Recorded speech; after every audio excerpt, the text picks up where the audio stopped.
Well, well, well. How about that for an intro to a once-in-a-lifetime event? It is none other than the BananaFest. Professional bananas versus the college guys in our city's pastime, the great young sport of banana ball. As you can see, more folks than usual are adorned in banana costumes here in Grayson Stadium, historic Grayson Stadium at that. It's a little tease for something that's going to happen a little later on in the evening. We have a couple historic moments that may or may not occur tonight. And I'm not just talking historic in a Savannah Bananas sense. I'm talking historic on the great timeline of our Earth's history. There's some things that may be done tonight that human beings have never accomplished before. Now, this is a special event that was crafted pretty much out of thin air just a couple weeks ago. We did not give anybody any warning that we were going to be doing this. We just said, hey, we've got an extra game on the schedule. We're going to do it 2 days before our summer Coastal Plain League season kicks off. And it's going to be the pros versus the college guys. It's a really nice passing of the baton from our Banana Ball World Tour to the Coastal Plain League Summer Baseball that we're going to be playing all the way through August. So, enough about that. Welcome into the broadcast booth. I'm Biko Scala. So excited to be just rocking and rolling in the Bananas Fan Cave for such a unique event. This has never happened before. It might never happen again. We'll see, but we'll see how it goes tonight. So what we've got going on is the Banana Ball World Tour that is wrapping up. This is truly the last leg of it, if you want to include this in the Banana Ball World Tour realm of things. We went to 6 different cities, 7 if you count our 4 games that we played here in Savannah as well. And, well, it was a lot of professional banana ball, bananas versus party animals, then 2 games against the Kansas City Monarchs a couple weekends ago out there in Kansas City, Kansas. Now we transition into the summer where it's just our college guys, which is what the Savannah Bananas started as back in 2016. The inaugural season was a collegiate baseball team taking the place of the Savannah Sand Gnats that were a single-A affiliate of the New York Mets. And although we love our summer collegiate baseball, can't get enough of it truly, we realized there was more that we could do with this whole bananas thing. There goes the invention of Banana Ball, the One City World Tour last year, the Banana Ball World Tour this year, yada yada. And all of a sudden, now our 2 worlds that can be so confusing to many when it comes to what kind of a team the Savannah Bananas are. They're both on the field at the same time for the first time ever, competing for the eternal right to claim that they were the better banana ball team. Now, let's dive in to what the World Tour was like before we can get into what this summer is going to be like. So, taking a look back at the World Tour, after a couple games in Savannah that the Bananas won both of, 3-2 in showdowns and then 4-1, we headed down to Daytona Beach, and as you can see by the schnazzy highlight show cut together by the legendary Yvonne Trezak, it was a wild, wild scene. Alex Ziegler, Sean Fluke, Christian Dearman shirtless. I mean, it was an absolute blast. The introduction of the split batter, Zach Frangelo, has gotten a whole lot of legs out of that one. And the Bananas ended up winning night 1. There's Michael Deeb. He was the hero, guy who played at Bethune-Cookman there in Jackie Robinson Ballpark. He actually had a string of 4 straight walk-offs and 4 straight at-bats. Really well-deserved autographs all over that jersey of his. The 3rd walk-off that he had walked off the first game in Daytona. The Bananas won it 3-2 in showdowns, and then the party animals were able to take night 2 on a score of 3-2 themselves. So then we shipped off to Montgomery, Alabama, the capital of Alabama, and it was all Bananas first night. It was actually a fantastic game. The Bananas would edge it out 4-2 in a barn burner. Once again, a lot of madness all over the place. The largest crowds that the Savannah Bananas had ever had. A little over 7,000 people both nights. in Riverwalk Stadium, right on a bend of the Alabama River. A magnificent place. Stilts with his only action in the field. We had a couple balls caught by fans. It was really a fantastic weekend in Montgomery. The Bananas ended up taking both games by a score of 3-2, both of them in walk-off walk fashion. So after our weekend in Savannah, Daytona, and Montgomery, the Bananas had a 5-1 lead on the tour, and we shipped back into the Sunshine State, down into Florida for a trip to West Palm Beach, a couple hours south of Daytona, to the ballpark of the Palm Beaches, the spring training home of the Washington Nationals and Houston Astros. And it was, once again, the largest crowd in Bananas history. We had about 8,000 folks packed into the ballpark of the Palm Beaches. Johnny Bench on hand, fired up for Dakota McFadden to put one out of the yard. And the Nanners would end up victorious on night one. A 3-2 victory. The Party Animals able to win the only day game of the tour that Saturday, 3-1. And as you can see, the sights and scenes in the ballpark of the Palm Beaches, a $144 million complex, it was magnificent.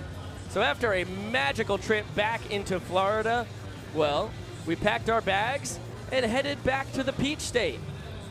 Couple games back home in Savannah, our ESPN Plus games at that, the debut of Banana Ball and the worldwide leader of sports. And it was really quite a show. Christian Dearman coming out of the cop car. Kyle Lewis with a fantastic start on night one. Matt Wolf showing it all. The birth of the fireman, Zach Whalen, out of the brain of the 2021 Premier Team Banana, 2022 Premier Team Party Animal. That has turned out to be an absolute hit. Michael Deeb with an excellent job patrolling left field as per usual. It would be 2 Bananas wins back in Savannah. 3-2 and then 4-1 as the Nanners would finish up their 2 legs of Savannah on the tour, a combined 4-0. Now it was the Party Animals' time for a little bit of shine as we headed west in Georgia to Columbus, the border of Alabama. And in Golden Park, another one of these older parks on the tour, truly built in the 1950s, but baseball had been being played on that site since 1926. And pretty apropos that we started our living legend, Bill the Spaceman Lee. First time he was on the mound and not coming out of the bullpen, getting the ball right off the jump.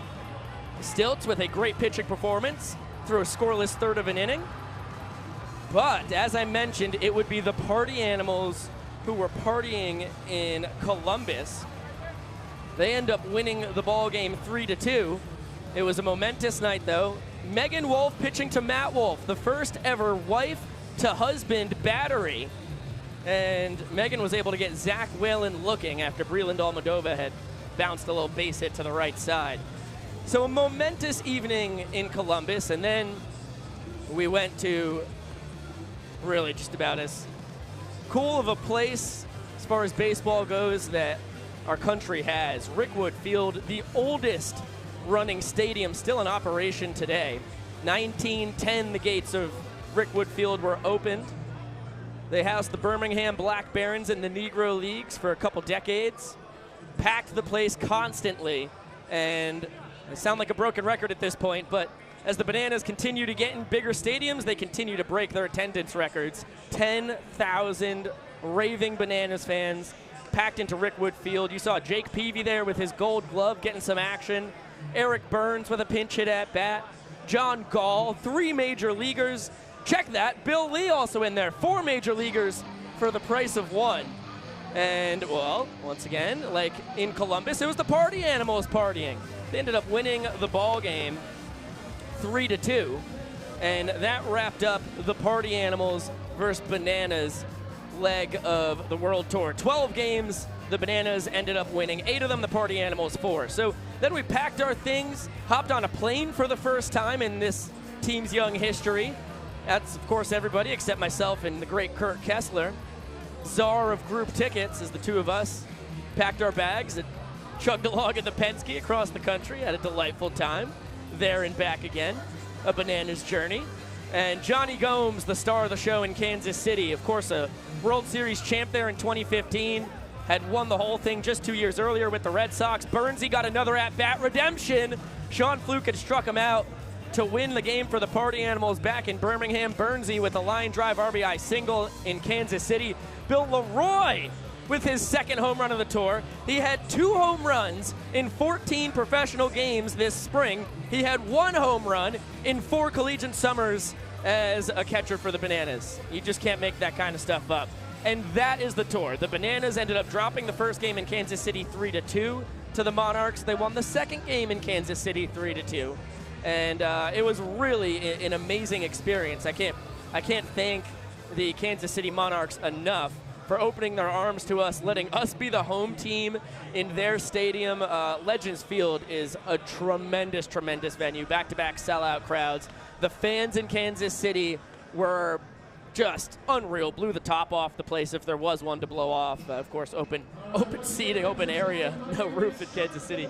But it was a really magical time. And Jesse Cole pledged at the end of that game, at the end of every game, he has his nice little speech for all the folks in the stands. He pledged that we would be back in Kansas City next year. So as far as the 2023 Banana Ball World Tour pans out, you know we'll be in Savannah, you know we'll be in Kansas City. The other, I don't want to put a number on it, locations TBD. So that's what gets us here today. This is the swan song for our 2022 professional team. They will be back in action in August. We'll have Friday, Saturday games 3 weekends in a row at the end of August. Those will be Banana Ball. The Party Animals will be back in action. So that's when Banana Ball and the professional side of things will resume. Until then, the college team, who you will see trying to dethrone the professional Bananas as far as the best Banana Ball players in the world go, Kansas City Monarchs, fair enough. You can be mentioned as a tie with the Bananas because you did tie the Bananas 1-1 in the series. The collegiate Bananas, now all of those broadcasts will be on Bananas Insiders. Now, a lot of you great folks have been Bananas Insiders with us all the way back to my inception with the team back in 2020, and I can't thank all of you enough. Whenever you got inside and were a part of the fun, it's been a real blast to have you on board. Now, as much fun as it is to have these games out in the world, Coastal Plain League regulations don't make that a possibility. We have to have our games behind a small paywall. So it's $5 a month to join Bananas Insiders. You can just Google Bananas Insiders. You can find it. It's a Facebook group. It's on our website, thesavannahbananas.com. There's a lot of ways to skin this cat. So if you want more Bananas action after tonight, which of course you're watching right now, so you know it's free on YouTube. If you want Bananas action from the end of May through the first week of August, when the Bananas inevitably will be battling for their second straight CPL championship, then you got to get inside. Like I said, $5 a month. It's an absolute blast. You get all the games home and away. We have our whole same shenanigans, the incredible show. And there's a lot of really fun aspects to what the college guys bring. One, it's what this team was founded on. We were a collegiate baseball team for 5 full years before we ever dabbled in the professional realm and invented our own version of baseball. And there's something really special about playing a 48-game regular season and then, being a part of a 14-team league like the CPL is, and having division rivals, heading south on I-16 to take on the Macon Bacon about 10 times this summer. Of course, the Lexington County Blowfish, another rival of the Savannah Bananas, will be playing the Florence Flamingos. The Asheville, they changed from the Copperheads. Zookeepers, that is what they've become in Asheville. It's going to be really fun. Holly Springs Salamanders, Wilmington Sharks. It's an absolute blast having a full 48-game summer, the statistics of it all, the standings, and it's an absolute blast. So that is what is in store for the next 2+ months, about 2 months and a couple weeks, 2.5, we'll call it. And if you want to be a part of that, just hop in Bananas Insiders, and you'll have all that action. Now, I will say, all of the games here in Grayson Stadium, the regular season will be 24 games starting on Thursday, just 2 days away. The Bananas will kick off against the Florence Flamingos right here in Grayson Stadium. We have our whole slammer-rammer 8-camera broadcast, absolute blast. On the road, it's rather unique because of Coastal Plain League Media rules. I can't broadcast video of the game, so it's just a video of me on a whiteboard. We have a blast. You know, it's kind of like a radio broadcast with some visual aid. A living game day, if you've ever just sat on your computer on ESPN or MLB.com and waited for the pitches to pop in on the graphic. And you know, you see the little blue dot says in play, outs or runs, who knows? It's actually kind of a riveting way to watch the game. I add some audio as well as some shenanigans, and you know, if I'm on camera for 3.5 hours or so, there's bound to be some funny things to happen, whether I want them to or not.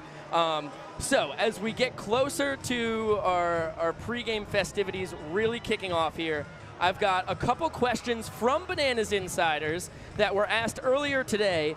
And the first one, actually, turns out, from the great man Gary Keys, Gary and Jen, fantastic fans, saying we're still trying to figure out if the summer was going to be on Facebook Live or if we were going to have the family group chat, you know, the Bananas Insiders chat, not the YouTube chat. So, Gary, the games will be on YouTube, but they will be unlisted, and only all of you great folks on Bananas Insiders will have the key to get into the stream. You know, so you join Bananas Insiders, you get to watch the games on YouTube like we've been doing throughout the entirety of the tour, except for the 2 ESPN Plus games. And for the summer, as far as the chat goes, it'll just be the chat because it'll be Bananas Insiders. If we have to do anything funky and figure something out, we'll cross that bridge when we get to it. No reason to put the carriage in front of the horse at this point. But tonight, for all you Bananas Insiders, go crazy in the comments section on Facebook, and I'll try and get to them there. So, another one from a great Bananas Insider. How about this? From Zach Frangelo. He wants to know, who is my favorite entertainment director for the Savannah Bananas? Well, Zach, loaded question, dude. There's only one of them. It is Zach Frangelo. And I'll tell you what, listen, you comment Kara Heater off camera is booing. I don't know who she wanted me to select. There's no one else I could choose, Kara. I know that the field is slim, and it's well known Kara Heater does not like Zach. It's actually, most people inside the office, we all get along, but Kara and Zach have been butting heads since day one. It's actually a big problem. One of them is probably going to have to go if we could really keep this thing going and not come to fisticuffs in the front office. So, thank you very much for popping in Bananas Insiders and throwing some comments there to dive into the YouTube comments, which are flowing at a furious pace here. Thank you all for filling up the YouTube comment section. It is great to see Rhina, Rio, Nick, Harrison, the old Stick World Mayor, Moonshot, Gary Keys in Bananas Insiders on YouTube doing the whole thing. My pleasure, Gary. Happy that you were able to get the answer right there as well. RN May says, love the Bananas in South Dakota. How about that? It's all out there. BSN's Obscure Games, happy to hear that you think our product is priced fairly. You know, for about 25 games a month, I don't think it's half bad. I really don't. So Gecko123 wondering how to get to Bananas Insiders. So Gecko, my dear friend, you can go to Facebook and search Bananas Insiders. There's a path for you to join the group there. You can also Google Savannah Bananas Insiders, and the first thing that's going to pop up on Google, last 25 plus times I've checked, will be another way that you can get inside. So go to Google, go to Facebook, whatever your tool, you should be able to find a way into Bananas Insiders one way or another. And if you have any trouble, you know, shoot us a question on online at thesavannahbananas.com. All of those questions that you throw on, you know, on those comment forms, if they're broadcast related, the great Lauren Henderson sends them my way, and I do my best to answer them in a timely manner. So we're always happy to troubleshoot and be technical support on the Bananas Insiders or any Bananas question front from that. Casey Prod watching from Kansas. Our great friends out there in Kansas. Love to see that. Compulter Gamer wondering if there will be a game in Germany. Now, listen, personally, a man with some German roots, I would love to hop across the pond and do a game in Germany. I'm not crossing any location in the entire world off the radar. You know what I mean? I know it's probably not on our immediate checklist. So far, we've got like the southeast of the United States and our one spot in Kansas in the Midwest that we've hit. We want to really delve out into the entirety of the U.S. and get to visit all you incredible fans who are waiting for the Bananas to come to you. There's some talk of Australia. There's some talk of some folks in Canada. There's some really great spots to go. Obviously, we can go south of the border. There's some really good stadiums and venues for us to go down there. As far as Germany goes, we'll get there. This is what I'll say. We'll get to Germany. We'll get there at some point. But until then, you can always stream the games in Germany on YouTube or over the summer on Bananas Insiders, or in the future when we're back to, not being in the Coastal Plain League type atmosphere. We'll just do a professional Banana Ball back on YouTube. That's how it all will work. Living Octopus watching from California. Love to hear that. Carter Robinson says the Bananas are the best team he's seen in his life. Carter, you're a great man. I appreciate that. Whoa, Chuck Jonas. His stepson and count them, not one, but two of his grandkids are here in person tonight in Grayson Stadium. Came all the way from Nebraska. Chuck, that is so cool to hear. We actually have 34 of the 50 states represented tonight, which is part of what is so mind-boggling to us. Obviously, we love it. We would have all 50 states here if we could. But like I said at the top of the broadcast, this was a game that was not on the schedule. We did not give any forewarning that we were putting the tickets up. Basically, I think it was 8 or 9 a.m. our time on the East Coast one day. We sent a blast out to all our folks on the wait list, which is now 43,000 or so strong, and basically said, hey, we got a game. It's so hard to get into these games. We've got to add some more seats here in Grayson Stadium. 4,000 is getting pushed to its limit. And we've got some area to put. We've got outfield. We got more in the left field side. We can blow this thing up a little bit. But it's a great problem to have where so many people want to get inside that a lot of people don't get to get inside, and it hurts us.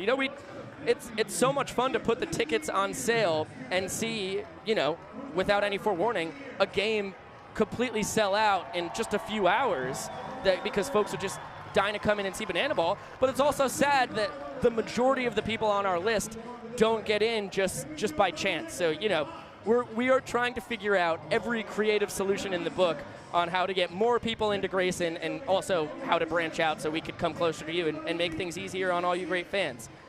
Bananas for the Nanners watching from Maryland.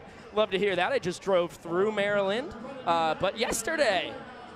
Yeah, yesterday. Boy, time flies. Yesterday, I picked up Bananas assistant coach tonight, Adam Viron, in Jersey City.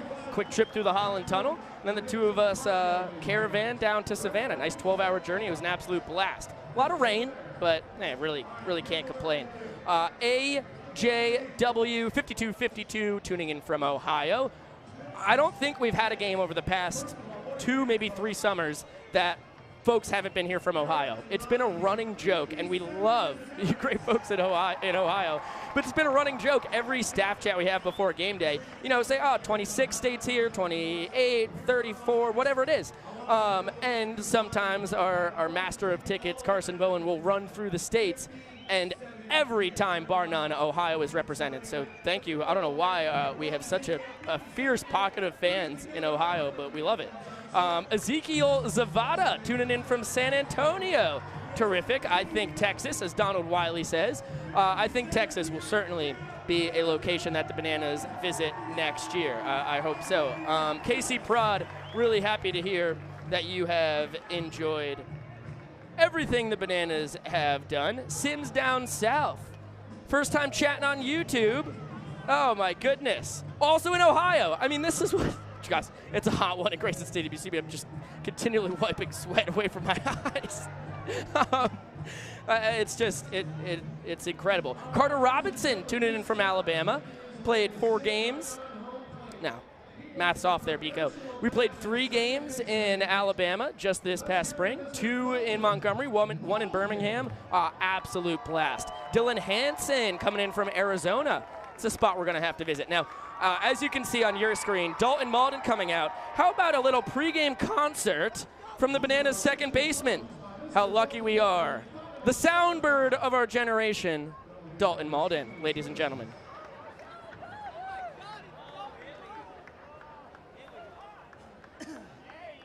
Wow, this is cool. What's up, everybody? Thank you for coming out tonight. I'm gonna sing an original song called Santa Rosa. Here we go. Woo!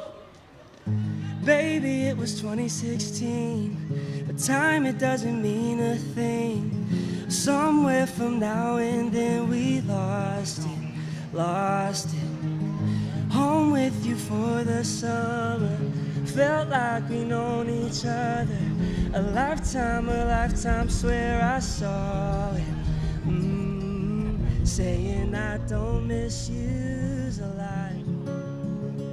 So I always take the back road, yeah.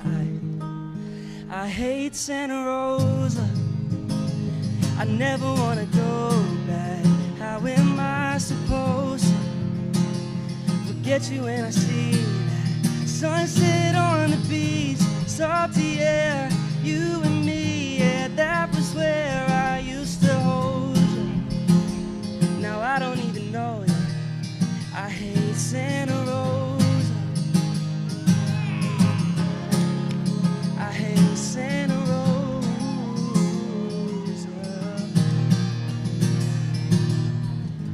Acting like I don't miss the past, only 'cause it won't bring you back.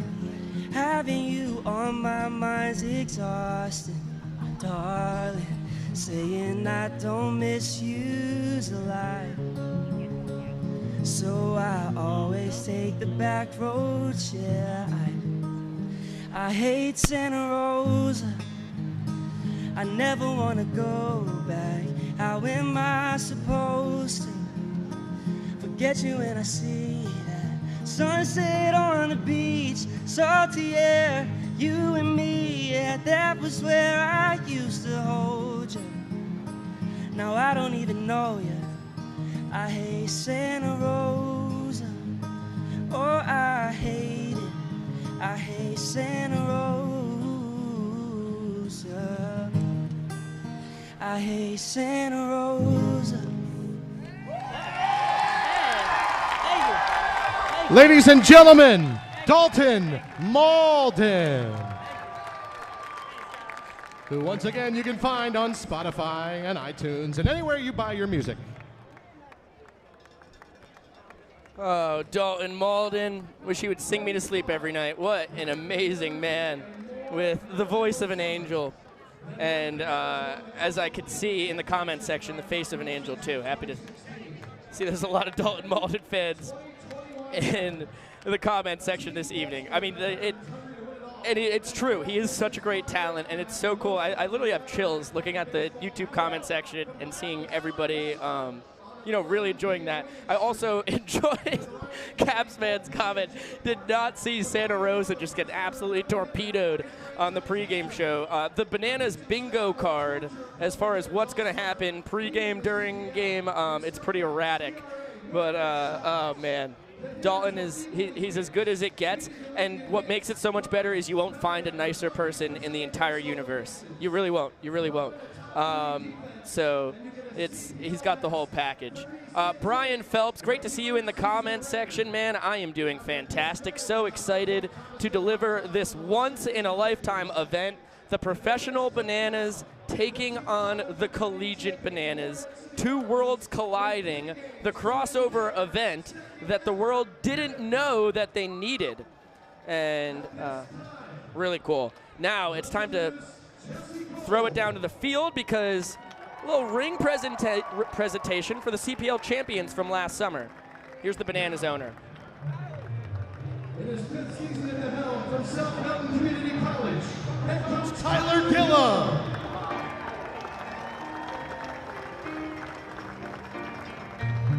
In his fifth season at Gillum's side, from Thomas University, hitting an outfielder's coach, Eric Fox.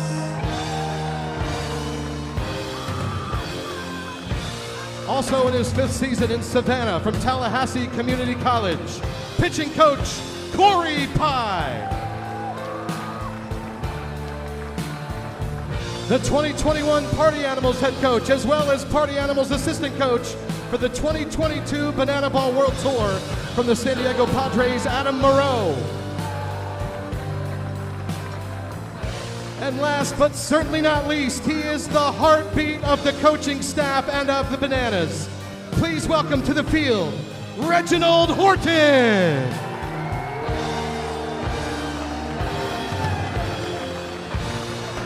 The closer for the 2021 Bananas squad, who struck out 33 batters in 17 1/3 innings, pitched with a sterling 2.59 ERA, 2 years at Coastal Carolina Community College, 2 more at the University of Alabama at Birmingham, 1 more at the University of New Orleans. The big man from the Bayou, who closed out both championship game wins for the Nanners, Dylan Cunningham. After his freshman season at East Georgia State College last spring, this man took the internet by storm with hits, twerking celebrations, mic'd up magic, and infectious energy. In 29 games, the first Banana hit .318, scored 26 runs, and swiped 17 bases in 21 attempts. The 2-year man from East Georgia, heading to Florida A&M this fall, Ty Jackson!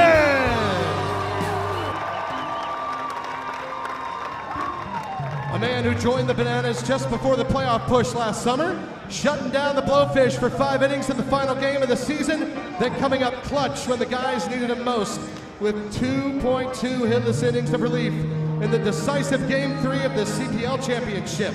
A man who spent 2 years at Ocean County Community College and then 2 more at the University of South Carolina at Beaufort.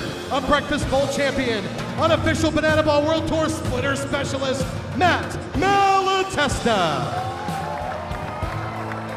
One of the best hitters in the CPL last summer, as he hit .333, drove in and scored 32 runs in 32 games played, blasted 5 big flies, and stole 25 bases in just 27 attempts. 2 years at Indian River Community College, 3 at the University of West Georgia, where he was the Conference Carolinas Player of the Year in 2021. The 3-year Banana, Breakfast Bowl champion, the Banana Ball World Tour leader in hitting with a .440 batting average, and the man who caught the ball that won the Bananas the 2021 CPL Championship, Dan Opers. And now the dynamic duo who came to us in 2019 on temporary contracts for Tyler Gillum's first ever Bananas squad. The man who went 5-2 with a 2.76 ERA and 50 strikeouts in 39.1 innings, and picked up 2 of the 4 wins in the CPL playoffs last summer. 4 years at the University of North Georgia, 1 at Jacksonville State University. The 4-year CPL Banana, Breakfast Bowl champion, Banana Ball World Tour team captain, and Bananas Academy instructor, Kyle Louis.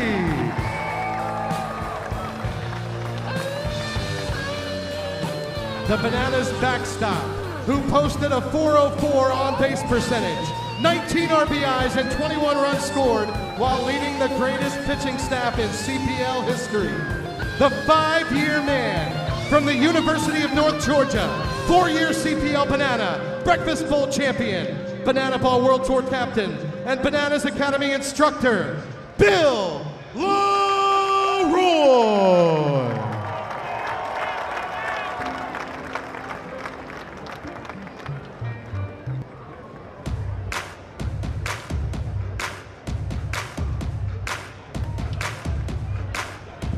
At this time, let's send it down to the man in the yellow tux, Jesse Cole.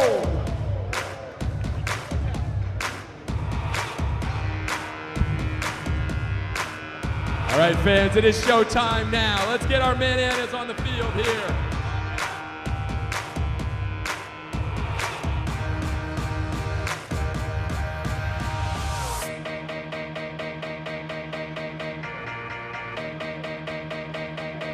Fans, one more time for our CPL champions from this last season.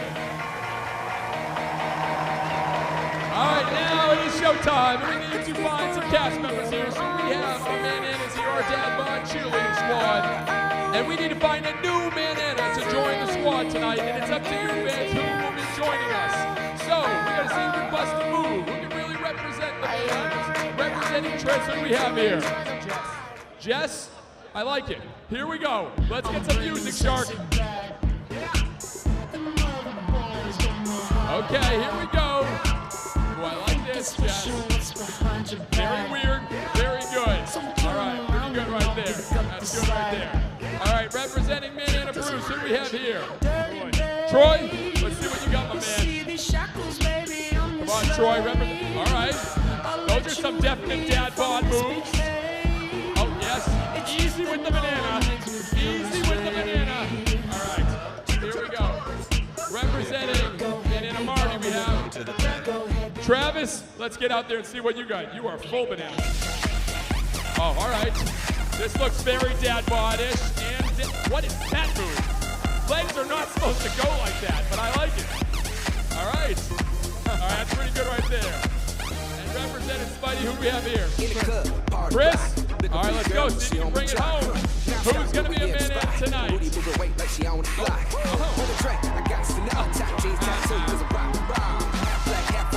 right, pretty good right there. So fans, it's up to you. Enjoy the dad bod. Is it Jess? You got some fans. Troy. Travis. Or is it Chris? And introducing the new Banana tonight. Please welcome Chris. All right, it is almost showtime here in Banana Land.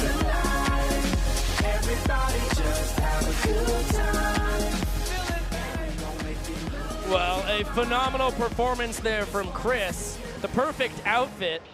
Four different layers of banana memorabilia. I actually have that same shirt and shorts combo. The great Chris Gallo, Bananas Insider, let me know that those things were out there, and I just could not say no.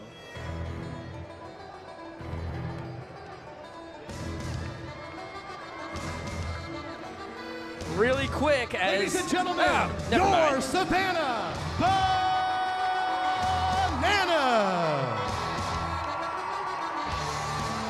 I was going to say, dive back into the Insiders comment section, but the boys are diving out onto the field. It is weave time.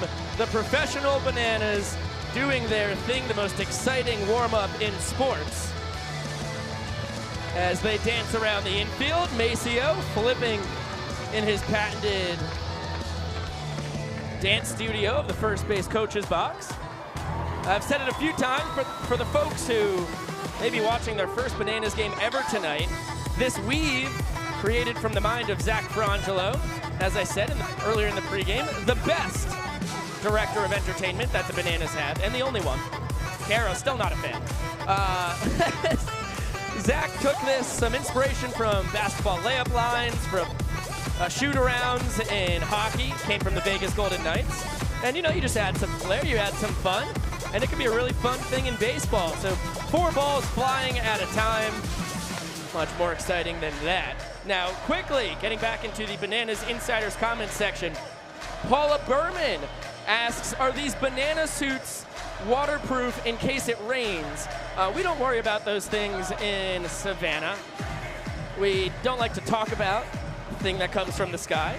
And last summer, miraculously, we didn't have one game rained out, which was actually absurd because in past years, it was like double digits games got rained out. You know, close to the ocean, we got the river right here in Savannah. There's a lot that can lead to a healthy dose of precipitation, but Grayson Stadium has been a haven for us, a bubble, the eye of the storm, so to speak, in recent history. Kenneth Sims. Yeah, I'm happy to hear that you'll be seeing a Bananas game in Florence when they go up there in South Carolina to play the Flamingos. And I appreciate you bringing me some of your wife's boiled peanuts as well. Something that Kenneth brought to me up in the booth last summer here in Grayson. You're a true mensch, my man. My mother, Jenny Polcari Fiore, from Marcotte Road up there in New York, early, says my grandmother is wondering if the booth has air conditioning, and it does, but it's not very functional. If we had all the windows closed, it's pretty good on our side of the broadcast booth, the true broadcast equipment side of the booth, where I've got Griffin Ellis, my director, Chad Reese, my graphics extraordinaire, coordinating producer, Josh, our great intern for the summer, the man from UGA. The three of us were pretty hot. We're pretty hot. If I would take a poll, Michael Basista also about to hop on graphics for the rest of the game. Can't forget him. It's pretty toasty over here. The air conditioning on the other side of the booth, that houses Kara, our official scorer Michael, our track man Glenn. They have a broken air conditioner, so it's even worse over there. But listen, I could be a lot worse. I like my window to be wide open so that I can feel the energy. Get on your feet, give it up for yours, Savannah! Of the crowd, and that definitely leads to some cool air leaving the booth and hot air coming in. Katie Jensen-Gooding was wondering what Jesse was handing out and for what, and Katie, Jesse was handing out 2021 CPL Championship rings for all the guys playing on the pro team and the college team here today who were a part of that magical summer and took home the Pettit Cup last August. Alan W. Lehman, happy to hear that you're really enjoying these ball games. Aaron Judge, can't be the real Aaron Judge, he asks, can one of the players bat with a giant banana? That kind of sounds like a genius idea. I'll write it down here on my scorebook. Giant banana, question mark. And Aaron Judge is the man. I mean, obviously, as a diehard Yankee fan myself, and someone who is fretting over the Yankees' lack of an extension on Aaron Judge before he hits free agency this upcoming fall, I will listen to anything that you say and send it right to the top. Once again, Jesse Cole, time for our first banana. At most ballparks, they have a first pitch, but not here in Banana Land. We have a first banana. And today, we have, on his 18th birthday, drove 791 miles to come here for his birthday. Let's give a round of applause for Kyle right here. So Kyle, as you'll throw the first banana, we're not gonna make it easy for you. Put that blindfold on. All right, cover up those eyes, now on all fours. And fans, we're gonna throw this banana, and you have to help him find it so he can throw that first banana. Now, if you cheer if he's going in the right direction, if he's going in the wrong direction, boo. Here we go. You ready? Go, Kyle.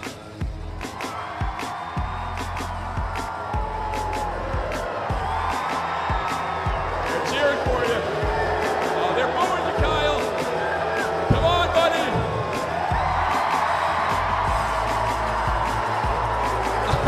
Oh, no. Oh, you got it! On your birthday. Now you can take the blindfold off. And throwing to Bananas legend, Billy Roy. Here we go. The blindfold. Let's get us a strike to start the Banana Fest. Here we go, Kyle. Oh, good pitch. Right there! And we got a strike. Let's hear it for Kyle and his 18th birthday.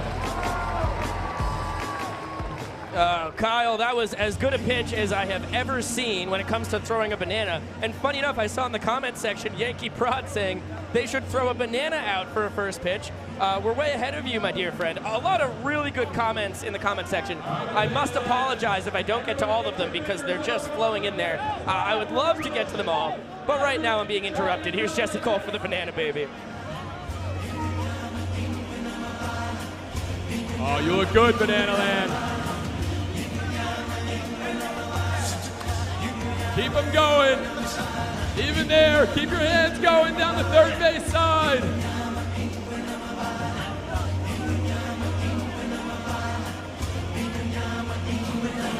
Keep them going, fans, because it is now time to meet tonight's Banana Baby.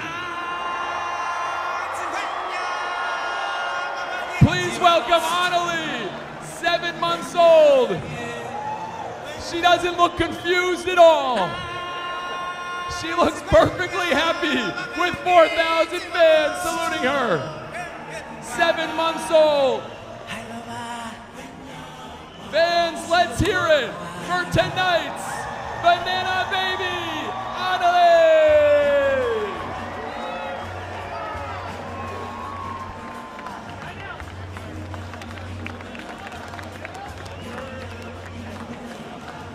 I can't tell you how fired up that Annalie was just our Banana Baby. All the folks in Bananas Insider, I'm sure you recognize the great Danny Lynn DeSpaltro. That is her daughter, and what a special moment. Bananas Insider's getting the shine.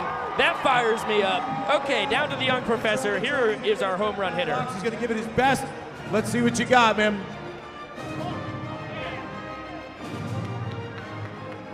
You know what, Charlie? We're gonna cut right through it. Show him what you got. He swings, he hits it. Go, Charlie, go! So Charlie with a really nice piece. Ty Jackson now trying to dive on top of it as Charlie heads towards first base. No luck. Charlie racing towards second. The ball being batted around. Ty not able to get a glove on it. Now it scoots by Caden Green out there at second.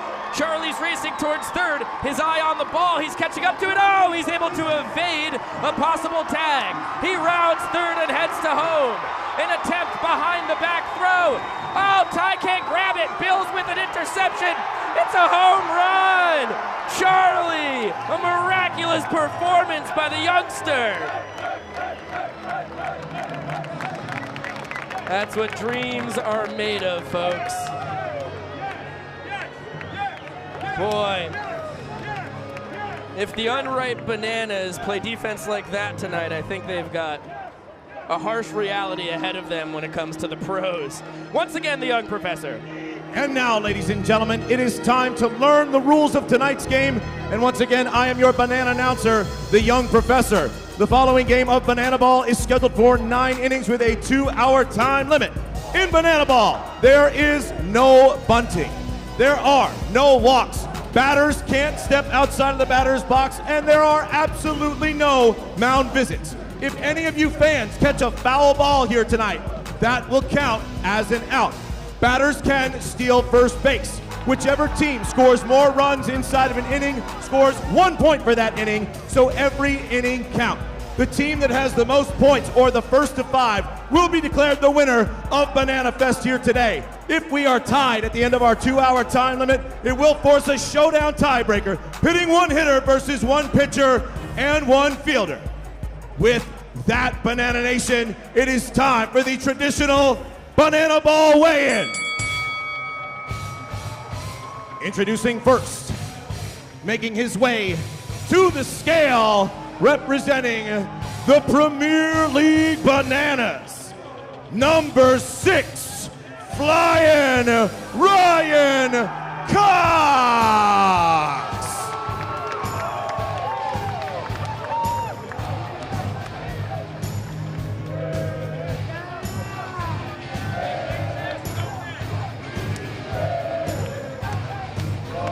Ladies and gentlemen, this banana beefcake weighs in at a stout 190 pounds. And representing the Coastal Plain League Bananas, give it up for number 15, Indy Stanley.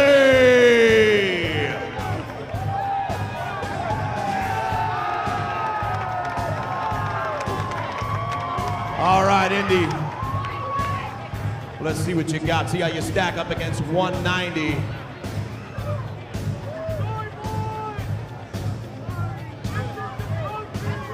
Ladies and gentlemen, he weighs in at 205 pounds of potassium power. It's Indy Stanley. And now, umpire Vincent Chapman with the rules. 3, 2, 1, go!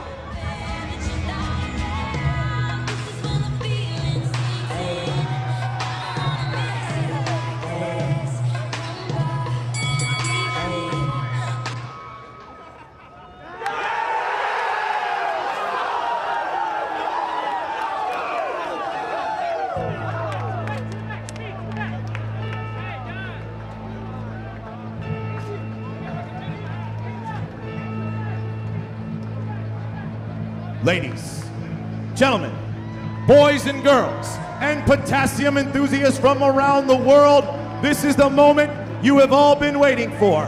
Tonight, Grayson Stadium becomes the proving ground as your Savannah Bananas take on their greatest rival yet. The Savannah Bananas right here in historic Grayson Stadium. We, the 4,000 screaming Banana Maniacs here live, and the millions watching at home around the world have come to see this. This is a game played by the world's most entertaining players.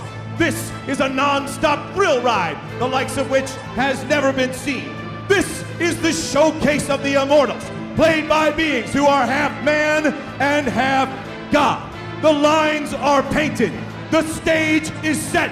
We will find out which bunch is the top banana. But make no mistake, this is not baseball.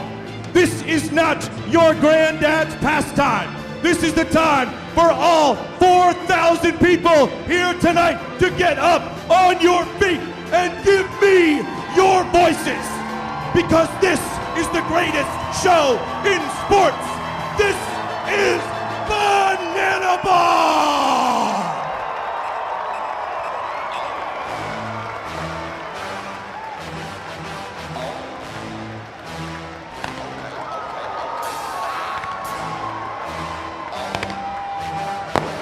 The young professor with one of his greatest pump-up speeches of all time.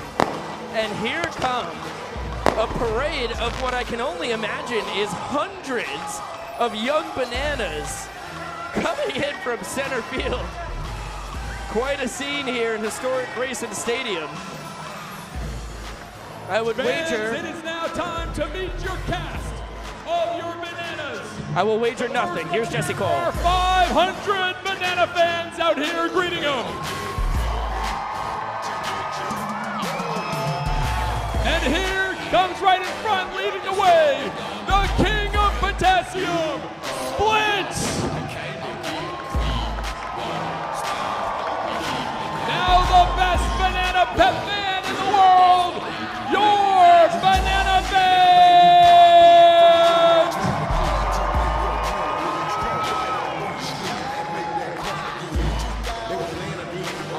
And slowly, but confidently, with a ton of sass,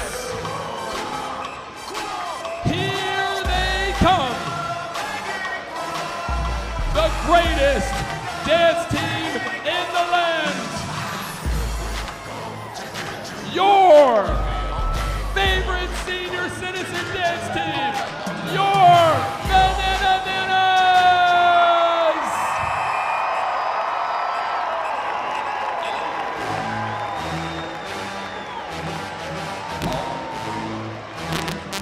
Oh yeah, Nanas. No one does it like you guys. And you'll be seeing them getting everyone going all night long.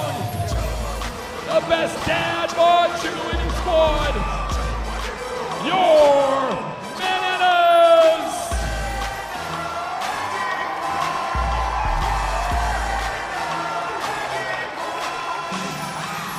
And here he comes, making his way down. The greatest breakdancing coach in the world, your breakdancing coach. Please welcome Maceo!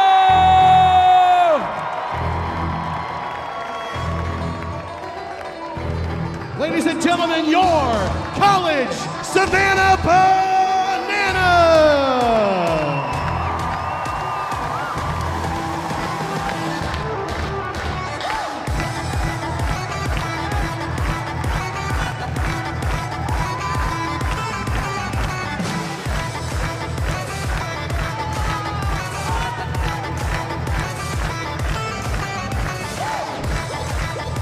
And now, ladies and gentlemen, make some noise for your professional Savannah Banana!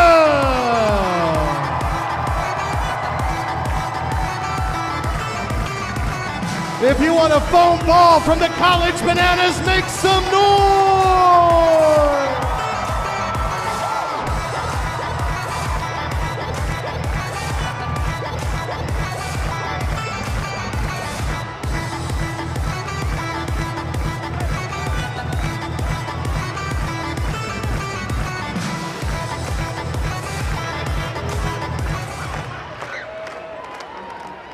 Ladies and gentlemen, at this time, please remain standing and remove your caps.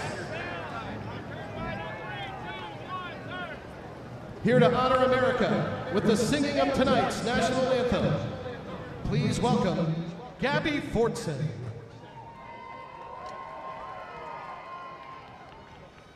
Oh, say, can you see by the dawn's early light what so proudly we held at the twilight's last gleam, whose broad stripes and bright stars through the perilous fight o'er the ramparts we watched were so gallantly streaming, and the rockets' red glare, the bombs bursting in air, gave proof through the night that our flag was still there.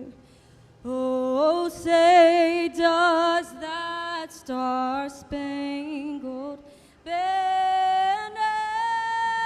yet wave o'er the land of the free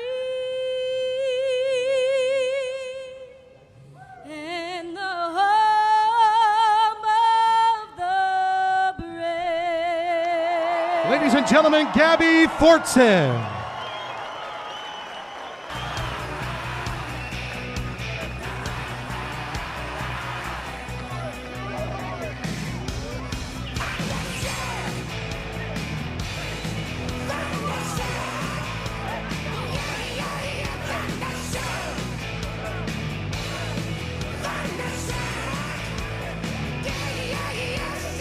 Ladies and gentlemen, your 2022 Savannah Banana.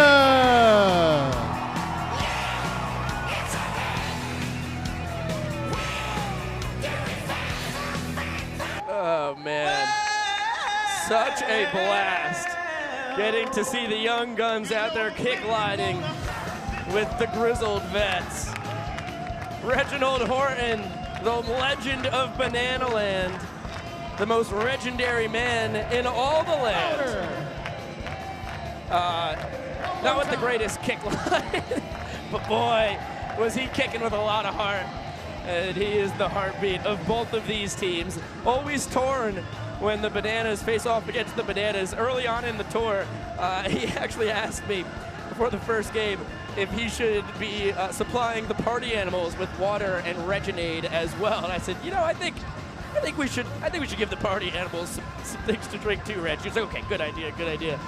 He's as great as they come. He's truly a national icon.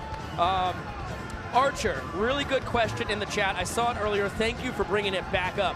She wonders who I think will win, the pro guys or the college guys. And I think the professional players will win, although I think the talent advantage may slightly be on the college guys' side. You know, most of the professional guys for the Bananas are off playing indie ball, so these are the people who are the hearts of Bananaland, as well as some fellas who, you know, are tremendous professional baseball players, but they're not still out there playing indie pro ball. So anyhow, we've got them against a team that Tyler Gillum assembled, and every team Tyler Gillum assembles is absolutely superb. But my edge to the pros, well, I'll give you what we've all been waiting for. On three, everyone in the stadium is going to say play ball. 1, 2, 3. Start the clock. I was rudely interrupted by the man who signs my paychecks. I think the professional Bananas will win this game because they have just played 14 banana ball games. Most of these Bananas, besides for Ty Jackson and Dylan Cunningham, have never played a banana ball game before. I think that will be the difference. Now, 20-21 CPL teammates turned enemies. Kyle Lewig's on the mound. He deals a pinch down and away. to Ty Jackson. Bill Leroy didn't think so. That one will find the zone. Ty, just coming off his sophomore year at East Georgia State. 2 phenomenal campaigns out there in Swainsboro, Georgia. He fouls that one off. Remember, in banana ball, if a fan catches a foul ball on the fly, it's an out. That one was able to escape the grandstands of Grayson Stadium. Ty was superb last summer for the Nanners, too. Hit .318, 17 steals and 21 attempts. Kyle with a little something extra for him and misses the outside corner. Really good blinks there from Mr. Jackson, who has a gutsy move there. Tough play. Dan Oberst not able to field that one cleanly. It'll be an infield single for Ty. Dan was trying to cut that one off down the line, ended up bouncing off his glove. And how much fun is it to have Mr. Ty Jackson back in a Bananas uniform? This is where he was born to be. So the Jacksonville native, Jackson, over on first base. And now Bo Brewer making his Bananas debut. 2 through 9 in this Bananas lineup, all first-time Bananas. That one thrown down to second, tag attempt to Ty. He's able to slide in there just ahead of the tag from Dalton Malden. Malden and his shortstop Ryan Cox both thought they caught the speedy center fielder for the collegiate Bananas. It's a good throw by Bill, quick tag by Dalton, but no cigar. Ty was 27 for 29 in stolen base attempts this past spring. Burning speed. And with the green light special base running system that Tyler Gillum employs, I would wager well over 20 stolen bases this summer in Savannah. And that one just bad luck for Mr. Bo Brewer. Lines it off of Kyle Lewicks, who's A-okay. He gets a kiss from Dan Oberst to make sure that he's really okay. And Ty able to move over to third base on what in the box score that is just a 1-3 putout. Absolutely smoked by the third baseman for the CPL guys. So the pride of Paris Junior College retired. Now the first baseman, Brody Wortham, in the box. 2-year teammate of Dan Oberst over at first base from the University of West Georgia. Brody's put up pretty much video game numbers in his time at UWG. And that one fouled off. The Bananas bringing the infield in with Ty on third base, just 90 feet away. Brody this past season at West Georgia, a .366 batting average. He hit .411 the spring before. Of course, that was the season that Dan Oberst was the Conference Carolinas Player of the Year. And Brody, Dan told me, was maybe an even better player than he was. Superb bat-to-ball skills. 2-2 pitch. Check that. Yes, no, I was right. Now a 3-2 pitch, or scoreboard's just 1 ball behind. Something's got to happen. Ball 4 would mean a sprint. All 7 fielders will have to touch the ball before they can try and tag a runner out. Kyle able to fire a strike in there. That one lofted towards shallow left. Coming in to make the snag is Armando Becerra. And Ty Jackson, not a chance to score. Good chuck in there from, check that. That was Nick Millen out there in left. So the left fielder for the collegiate guys. And I've got 2 Bananas teams out here. This can get confusing. So here is our weigh-in man this evening. Squared up against the professional Bananas shortstop, Ryan Cox. Indy Stanley. And the theme music is no mistake. Indy named after Indiana Jones. And I think he's going to fit in just fine here in Banana Land, out of Columbia College in South Carolina. DHing tonight for the collegiate guys.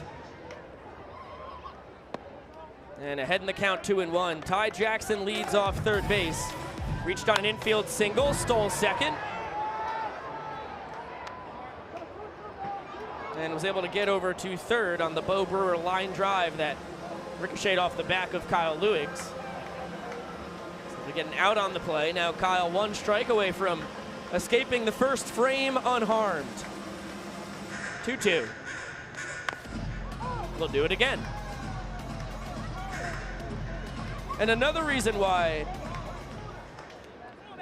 you could tell Indy is going to really fit in here perfectly. After both of the last 2 foul balls, he has sprinted back into the righty's batter's box, which in banana ball, the only time you can leave the box is after you foul it off. But he's got the mentality. You can see it in his eyes. He's here for the show. Now a payoff pitch. Once again, ball 4 would allow Ty to score easily from third. Oh, what's Kyle doing here? Starting a slow clap. A Bill Leroy, Billy Squire stroke-esque clap. The fans have caught on, 4,000 strong, clapping in unison. And a breaking ball, popped foul. Third base side, Josh Lavender has enough room. Kyle will survive the first. 1 hit and 1 man left for the CPL boys. And now the pros will take their shot at winning the first inning of banana ball tonight. Get loud and scream!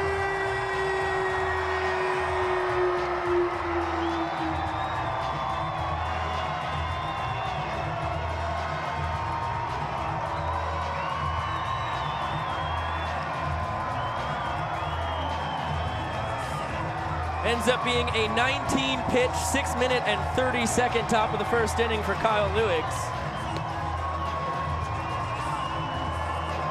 A little laborious, but nothing too out of the ordinary for the 4-year collegiate banana, breakfast bowl champion,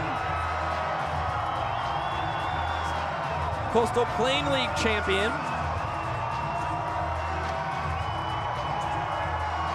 and captain of the professional team. Now we've got Brian Meyer out there, a Savannah kid himself, firing off t-shirts from the brand new Bananas t-shirt cannon, powered by CO2. Looks like it's working A-OK. Good to see the USC Buford product having some fun out there.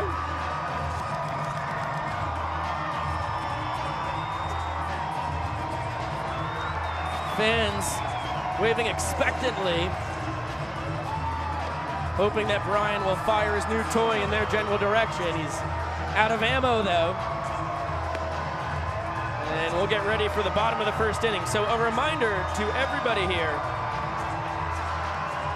on the tube, banana ball is scored like match play is in golf. If you win a hole, you get a point. You know, if you win a hole, you win the hole. Doesn't matter by how many strokes. Same thing goes here in banana ball. If you win an inning, you get a point. Does not matter by how many runs. So, with that said, that means if the professional bananas, ripe as ever in their yellow unis, can push 1 run across in the bottom of the first, then they'll win the first inning and notch a point. 10 minutes so far gone in this game.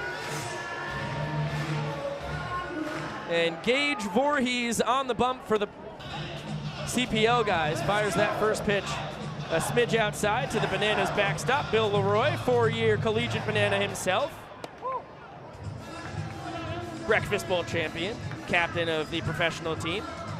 Youth Bananas Academy instructor, like his battery mate, Kyle Lewigs. And ends up spinning out of the zone.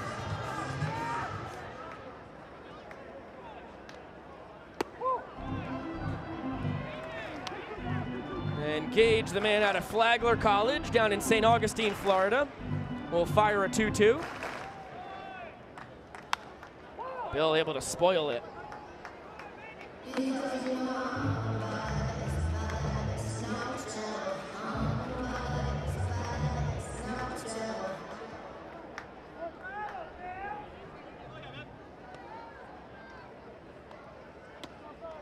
And Bill able to work the count full at 3-2.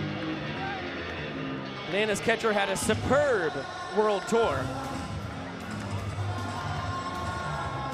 Hit .391 with a tour high .588 on base percentage. And shoots that one towards right center. Ty Jackson not going to be able to get there. Bill's digging for second. And he'll be content with 2 bags. Leadoff double for the Prince of Banana Land.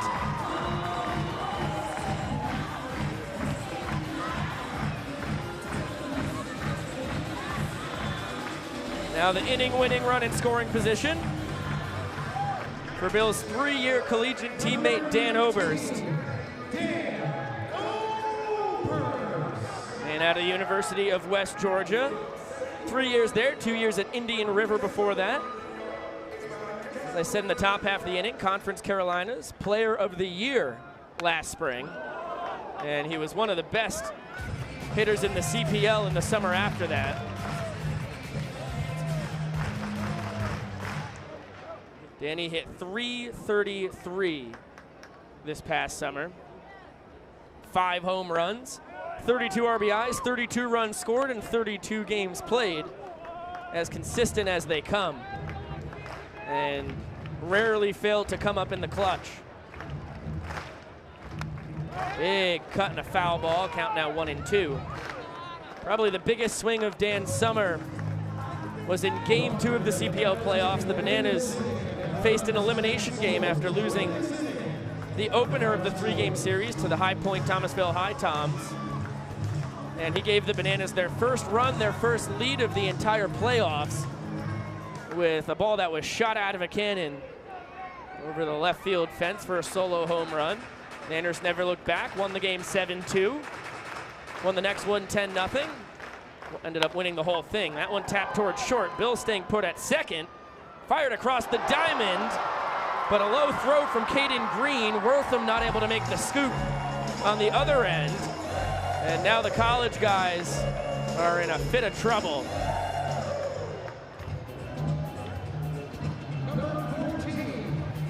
Voorhees on the mound, cheering his defense on. Letting him know that all is not lost yet. Certainly a tough task ahead of them, though. Now Trey Vanderpool, the center fielder. And takes that one just a smidge up and in. The inning-winning run 90 feet away, so Tyler Gillum, an infield defense guru, not a tough call to make. He brings his boys in on the grass.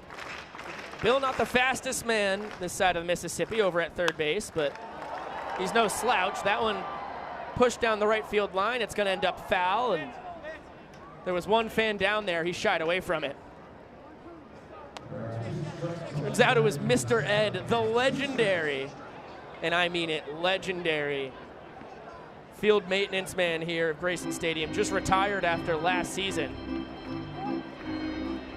As good as they come when you're looking for a grounds crew member. Breaking ball dances down and out.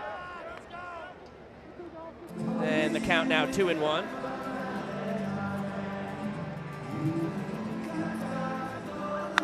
That one tapped towards short. Bill holding at third. Green across the diamond in time. Big first out for Gage.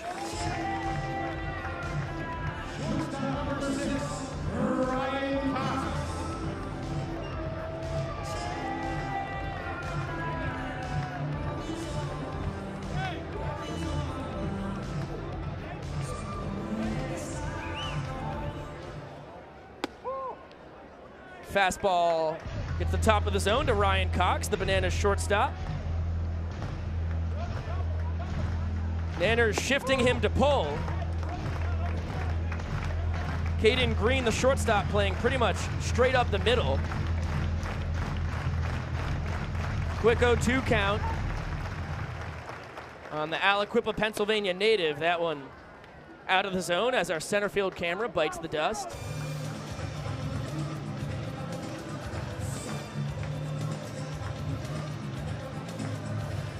1-2 pitch. That one chopped foul.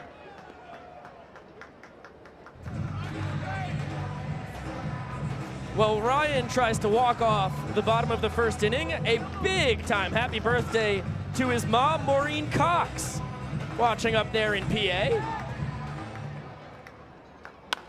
That one shot towards left, it's gonna be trouble. Hauled in by Becerra. Bill dekes the tag, but he's gonna hold up. Boy, I think Bill probably could have scored on that. The throw ended up pulling Taylor Justice, the collegiate catcher, pretty far up the first baseline. All laughs over at third base. I'm not sure Bill was prepared to tag up. So a sac fly worthy fly ball. No, Bill was certainly worthy to tag up, but he didn't think he was gonna make it. Respect for Armando out there in left. Now it's gonna take some heroism from Josh Lavender, the third baseman for the Bananas. Two-time party animal in the One City World Tour in 2021 and the Banana Ball World Tour this past spring. Also a Breakfast Bowl banana last August. Suited up for the Nanners a couple weeks ago in Kansas City. Man out of Atlanta, Georgia. As smooth as they come in the field and with the bat. Now all of a sudden, Gage Voorhees, one well-executed pitch away from an unreal escape. Second and third, nobody out. Now there are 2 gone and 2 strikes on Lavi. 2 shakes, an emphatic nod of the head from Gage. 1-2 pitch ends up being a breaking ball low and in. Heck of a stop by Justice behind the dish. M. Greenberg rooting on the CPL Bananas in the YouTube chat. Good to see a happy birthday out there for Maureen Cox, too. Swing and a miss. Gas from Voorhees. Lavender late to the party. And what a tightrope act. 25 pitch frame. The important thing was nobody came home. A scoreless ball game after 1. Here is Jesse Cole. It's time to shop for bananas. Tonight, we are doing a little shopping for bananas. But this time, the kids or toddlers are doing the shopping. So we have 2-year-old Foster doing the shopping for this family. And we have 4-year-old Cooper doing the shopping for this family. Whoever gets all the bananas, then they have to actually feed Daddy with the bananas. So on your mark, get set, go. And there goes Cooper. And Foster just skips the first one. And Cooper's going for the second one. And Foster's just pushing the cart. And there goes Cooper. Cooper's watching his competition. Foster is just throwing his cart again. And here comes Cooper. Cooper's taking the lead. Foster's throwing it over. Now Cooper's got to smash it in his dad's face and eat it. And Foster goes for the banana. Ouch. And Cooper just knocked out his dad with a banana. But here comes Foster. 1 banana for Daddy. And peel it. And everyone is going bananas. Wait, literally, now Foster is eating the banana. Foster is eating the banana. Let's hear it for our 2 families, Foster and Cooper. And there you have a little shopping for bananas.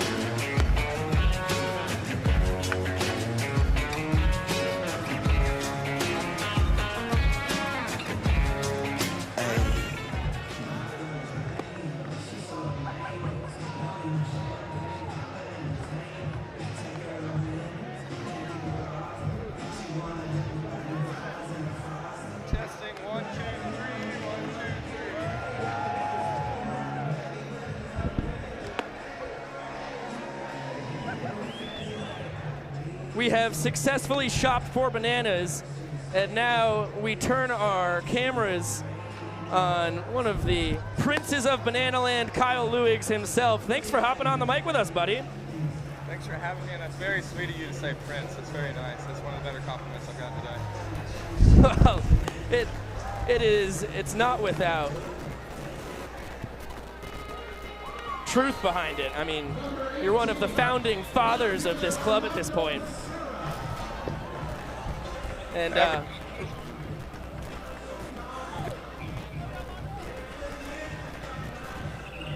so Kyle, I got hit around a little last time. I'm gonna try and miss a couple more bats this time through. That's a good plan, buddy. Oh, here Bill goes. Pico just went between the legs. He just went between his legs. Armando Becerra. I think you just put me behind the plate. Bill goes through the left fielder's legs, and we're off and running here. So what do we got going on here with Armando? How are you attacking him? Wow, brushback pitch. Well, I was trying to hit the inside corner, but apparently it was behind him. I don't know where that missed. Yeah, it looked good from up here, buddy.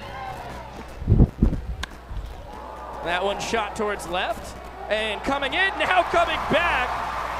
What a fantastic adjustment from Nick Millen. Good piece. Good piece, that boy. That was an interesting route if I've ever seen one. I think that was a pretty good way of putting it. Becerra with great wood, as you said. And Nick able to make the adjustment in and then back. Now Caden Green, the shortstop here. Here comes a strikeout, I got you. 4 pitches. 4-pitch strikeout, says the man on the mound. Oh, well, there's the first one. So now I got to throw 3 strikes. It's not a tough task for you. Oh.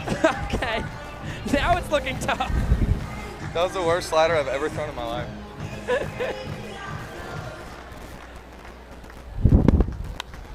Caden Green, the shortstop. Catch it.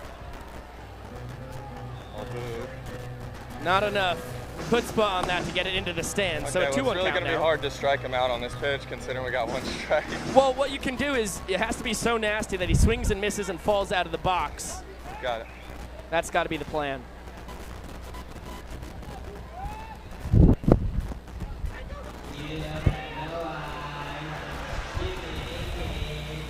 Now a 3-1 count on Green.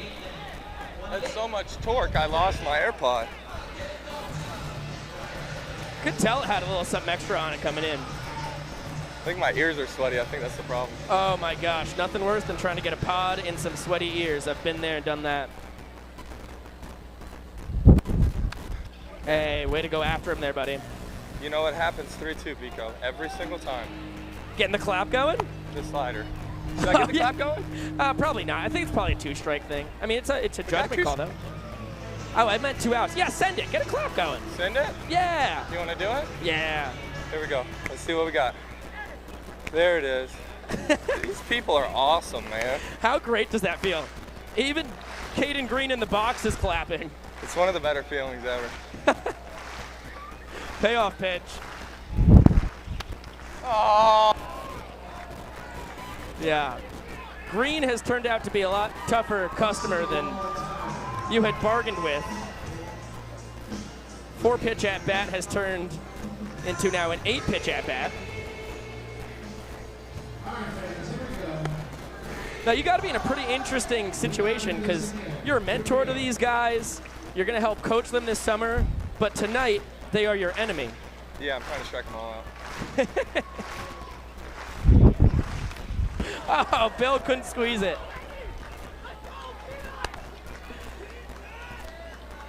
Caden pulling a lot of arrows out of your quiver here. What are you going to go with here? 9th pitch of the at-bat coming. I got it. I said 4 pitches, but it's turned into a lot more, so I got to go 9th, probably fastball. No, Bill wants the slider again. Wow, that was a heck of an at-bat from the Nanners shortstop. Turns out your judgment may have been right, but Bill wanted the slider, huh? Yeah, that's it. No, that's his fault. That is Bill's He's called fault. 3 sliders in a row. God, got to throw something different. I don't like shaking him off, but I should have. Right. Well, I mean, you've been pitching to him for, this is now your 5th year, 6th year? You got to lose count at this point. Let's see if I can catch him sleeping here. Now, Caden Green, very alert. Back to the bag in time. Now Brian Meyer, the right fielder.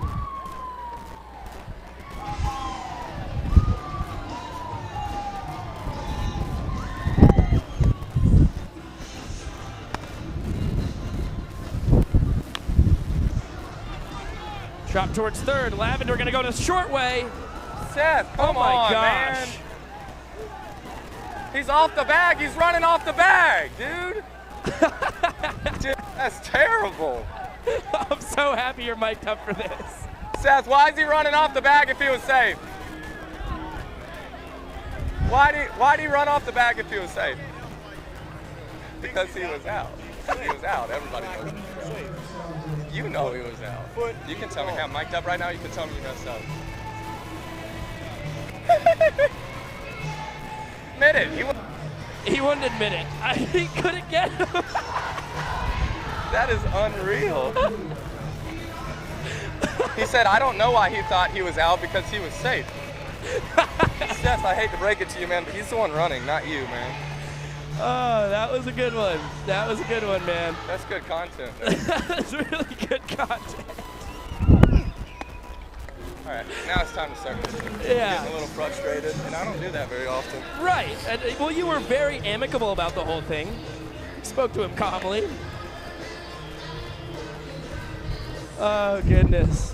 My cheeks hurt from smiling up here. Now, Taylor Justice, the catcher. And I didn't even see what happened. Did Dan just make a heck of a play to save a throw for Bill? Bill threw the worst back pick he's ever thrown, and Dan. Oh, man.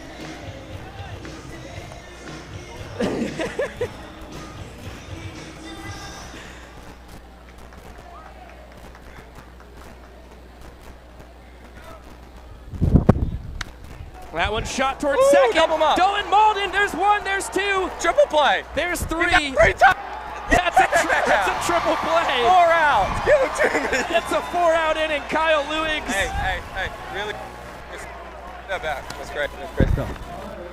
Kyle, you continue to make the impossible possible. Isn't that funny how that works out? He messed it up. Oh, no, I hung up. Oh, I still got you. Yeah, Kyle hung up on me. Thank you so much to Kyle Lewigs. Hey. Now he relays his story to his buddies.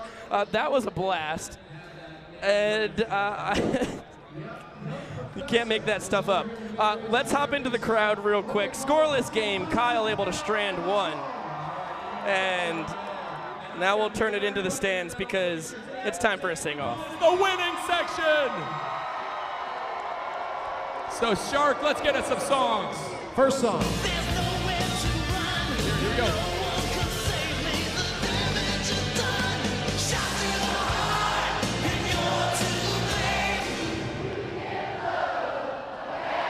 Oh my gosh, this is amazing. Jesse gets the first points. Next song.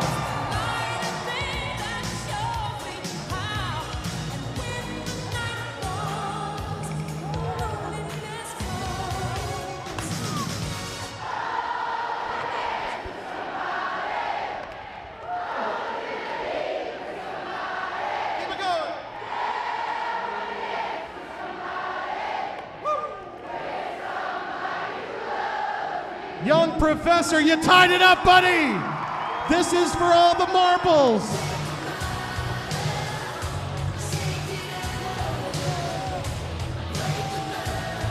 Let me hear you in the deck.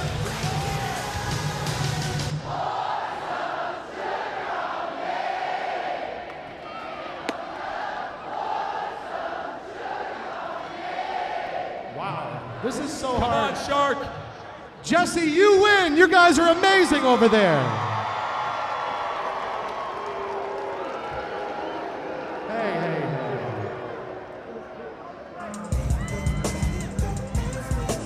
Now batting number 7, left fielder, my New Jersey homie, Nick Milhan.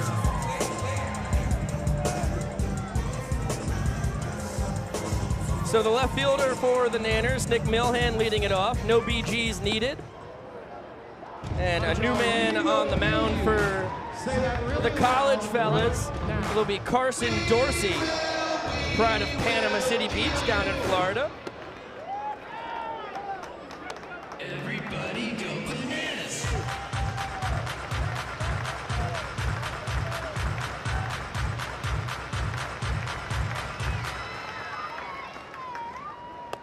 From Florida Gulf Coast University, and Staying put is the left fielder for the Pros. Had a chance to try and steal first base. Remember in Banana Ball, pass ball or wild pitch, you could swipe first. You could do it on a normal pitch too, but it's pretty ill-advised. Fouled off, count still 1-2.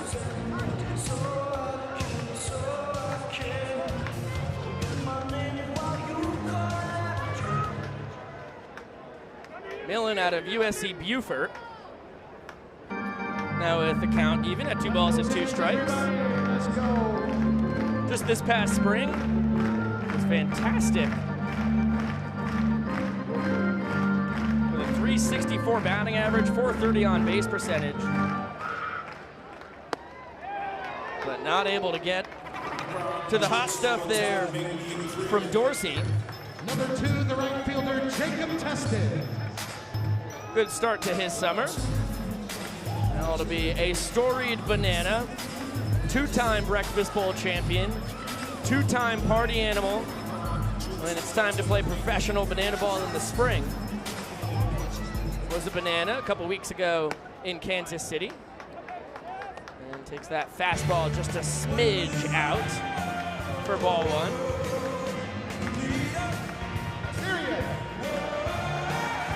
Teston, a Rinking, Georgia native, out of Emmanuel College.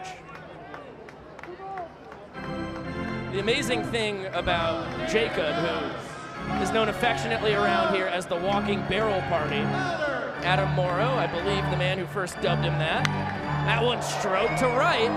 It's gonna be trouble, and over the head of Brian Meyer. Teston's got wheels, he's digging for 3. The throw on a hop, not in time. Jacob Teston with a 1-out triple and fired up for it. Tough matchup, lefty on lefty against Carson Dorsey. He was able to put it over the head of Meyer. The terrific one-hop relay throw from Landry Mead ended up just a hair late. Now for the second straight inning, the Bananas with a runner on third. That would be the professional Bananas, of course. With 1 out or less. They had second and third no outs. And Gage Voorhees walked the tightrope. And we get ground out, fly out, strikeout. Now Dalton Malden, the Bananas second baseman, with a 1-1 count on him. Serenaded us pregame with a Dynamite original song of his. So what I was saying about Jacob Teston, what's so miraculous, is spent a couple years at East Georgia State and then 2 more at Emmanuel College, but that was 2015 through 2018. When he played in the Breakfast Bowl in 2021, last August, he hadn't played live baseball since his time at Emmanuel in the spring of 2018. And he hasn't lost a step. Boy, he is a quality player at all aspects of the game. Now, remember, Dorsey is 1 bad one away from scoring a run. He's able to send that one right down the pipe. And the count full on Dalton Malden, who walked off an entire game back on April 8th, one of the ESPN Plus games. Got 4 bad ones from David Moore, came all the way around to score. 3-2 pitch. Oh boy, that one. Ladies and gentlemen, This is the bottom of the zone, according to Vincent Chapman, the home plate umpire. And they're coming through the crowd for you! I'm gonna wanna watch that one again. The Bananas walk off the inning. They'll take a 1-0 lead in the game. But when I saw it the first time, I thought it was a pretty good looking pitch from Carson. Jacob Teston will score. Nanners win the second inning 1-0. Now I have a 1-0 lead overall. Come through the crowd.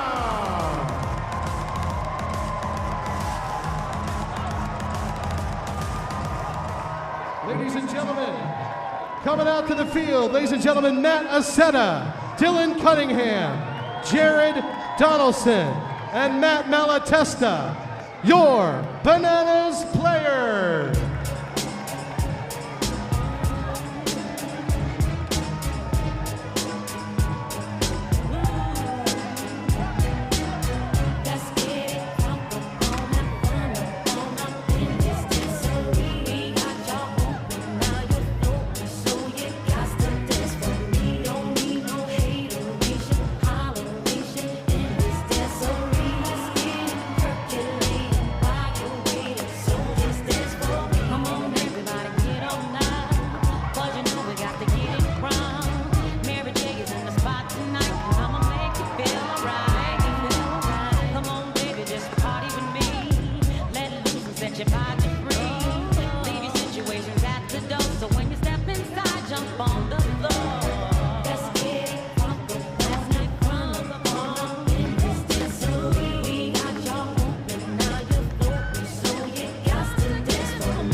ladies and gentlemen, your Bananas player.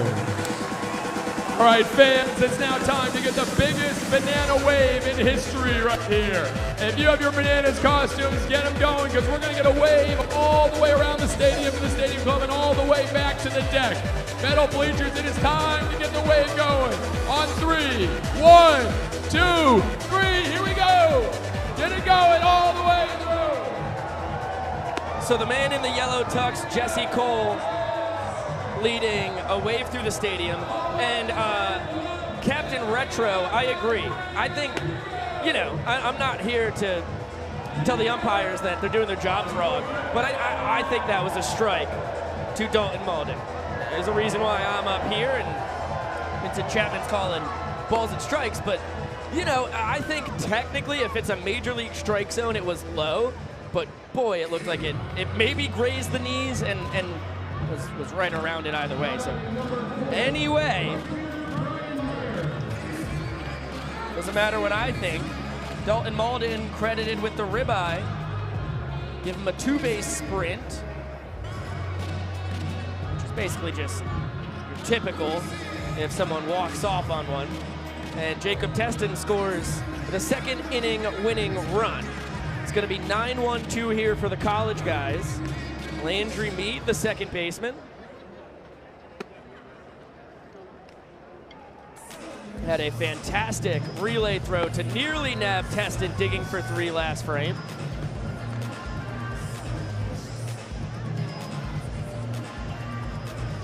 Luig's out for his 3rd inning of work. Can't thank Kyle enough for hopping on the mic with us in the top of the 2nd.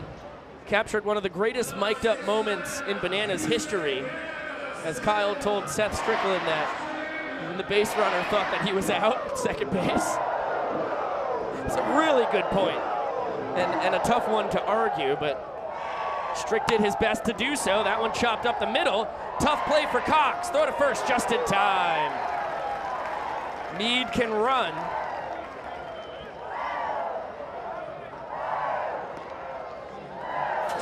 And from East Georgia State to East Georgia State, Mead to Ty Jackson.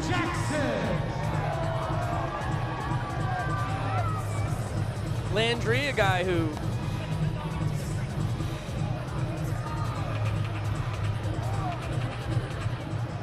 stole 8 bases in as many attempts this past spring.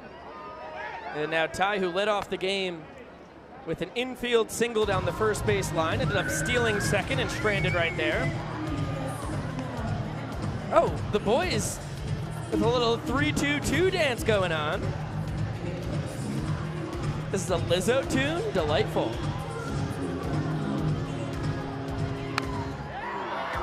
Fouled straight back from Ty. The dances that have become TikTok sensations.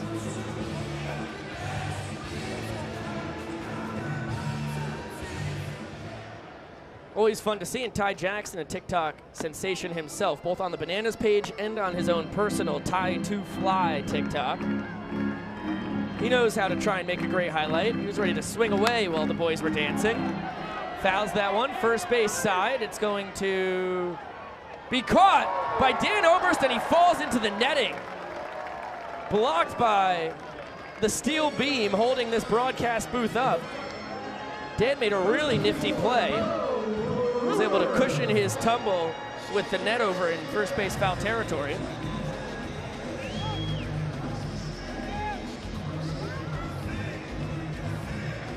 First time tonight that Kyle's gotten the first 2 men out in an inning. And it'll be Bo Brewer, the third baseman. Hit a line drive off the back of Luig's his first time. Sends it in his direction again. It ends up being a high chopper. And Dalton Malden able to take care of it. 1, 2, 3 go the college boys. A 9-pitch frame from Mr. Kyle Luig's.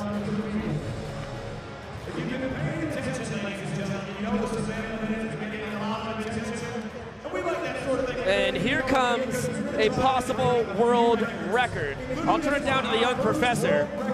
as looks like Dylan Cunningham's going to try and throw a banana farther than ever before. So we're going to try and break that. We're going to take 3 contestants. One of them is going to be one of our fans. Then we're going to have one from the Coastal Plain League team, and then we will have one from the Premier League team, and we'll see if we can break this record. So come on, Savannah, let's cheer them on. First up, we are fans first here, so Joe Martell, pick out your weapon of choice. Let's stand here at the plate. You feel good about it? All right, Joe, let's get to the plate. That's where the starting point is. Let's see if you can launch it. I don't think we get a running start. Do we get a running start? All right, let's run it up. Just hit that line. Give it up for Joe. Here he goes. Big throw. All right, easy out there. Watch the infielders. All right, Joe, good attempt. Next up, for the Coastal Plain League, we've got Dylan Cunningham. Come on, Dylan. Let's see what you got, man. All right, he's got a frozen banana, a little extra density on it. Let's see if we can get a little height. Little tomahawk. Oh, my God, it's splitting in midair. So much power. So much velocity. And how about starting pitcher, Kyle Lewiggs, trying to go to work here. This is it. This is our chance. This is the way. He's got to make it 206 feet. If anybody can do it, it's Kyle Lewiggs. Here we go. It's up.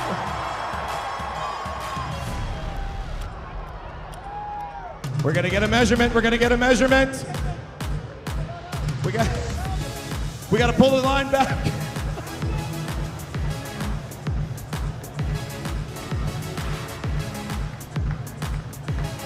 Let's find out what the measurement is.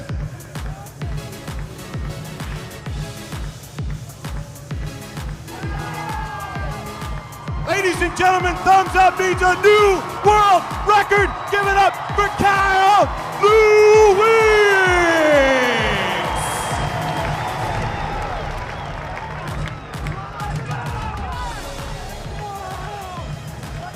Well, this is fans first entertainment. The fan tries first. Almost takes out Caden Green over at shortstop. And then the professional gets to try his shot at it. And Kyle Lewiggs, tonight's starting pitcher, fires a banana. And we never got a final measurement. Farther than 207 feet.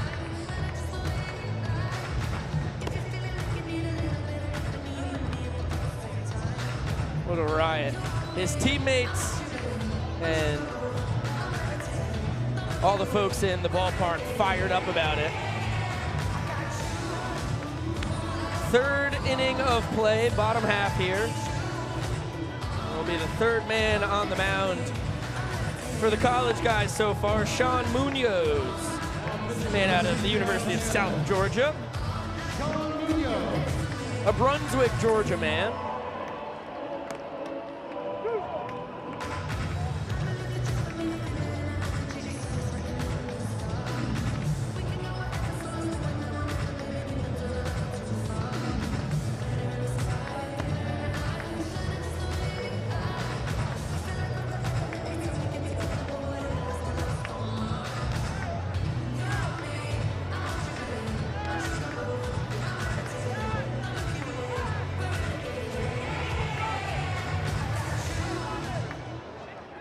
It's going to be 9-1-2 for the pros.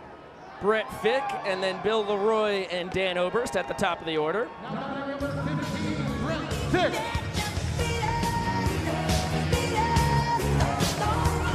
Brett Fick.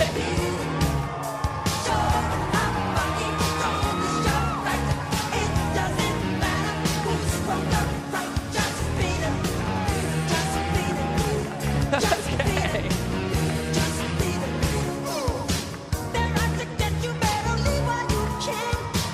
Oh no, Brett.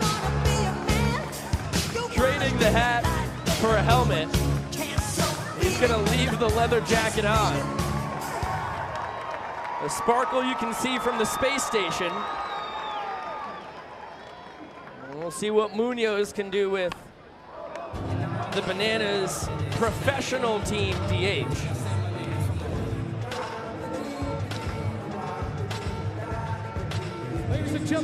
Brett out of the University of Santa Barbara.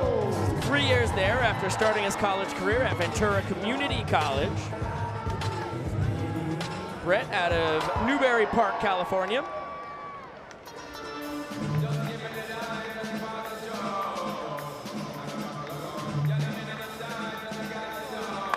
And he cranks that one foul down the left field line.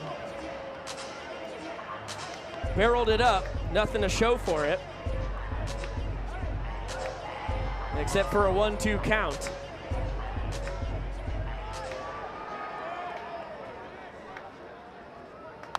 And the Submariner, Munoz able to get that one in on the hands. Do another 1-2 offering.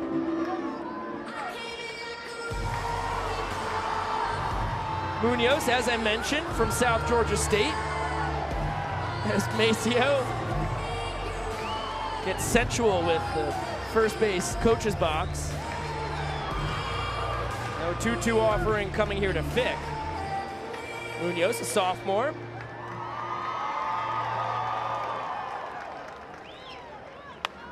And Fick, a tough cookie, able to send that one to the parking lot. We'll do another 2-2. Munoz, a guy who started as a catcher in high school, transformed into a reliever with the unique submarine delivery. That one popped up in shallow right. Making the call and the catch is Landry Mead.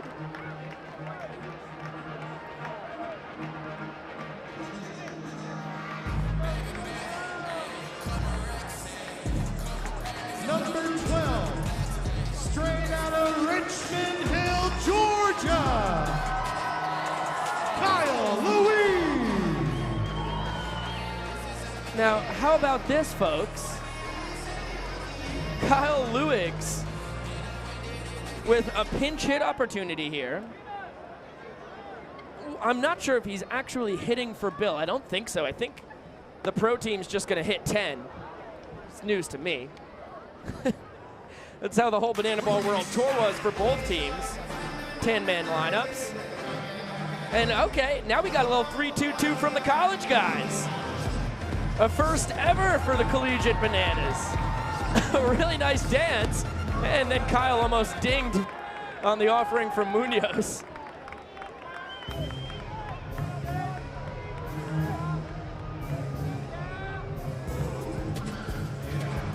And once again, Kyle's got to get out of the way from the offering from Sean.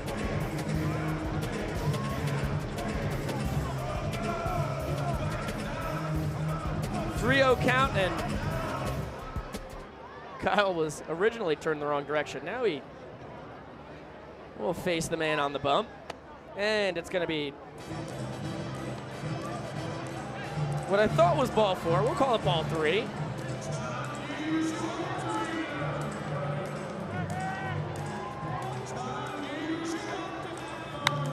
Bounced up the middle, snagged by Green. 360, nice play.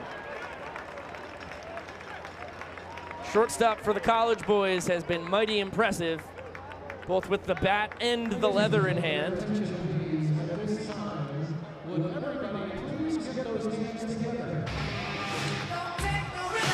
Catcher number 1, Bill Leroy.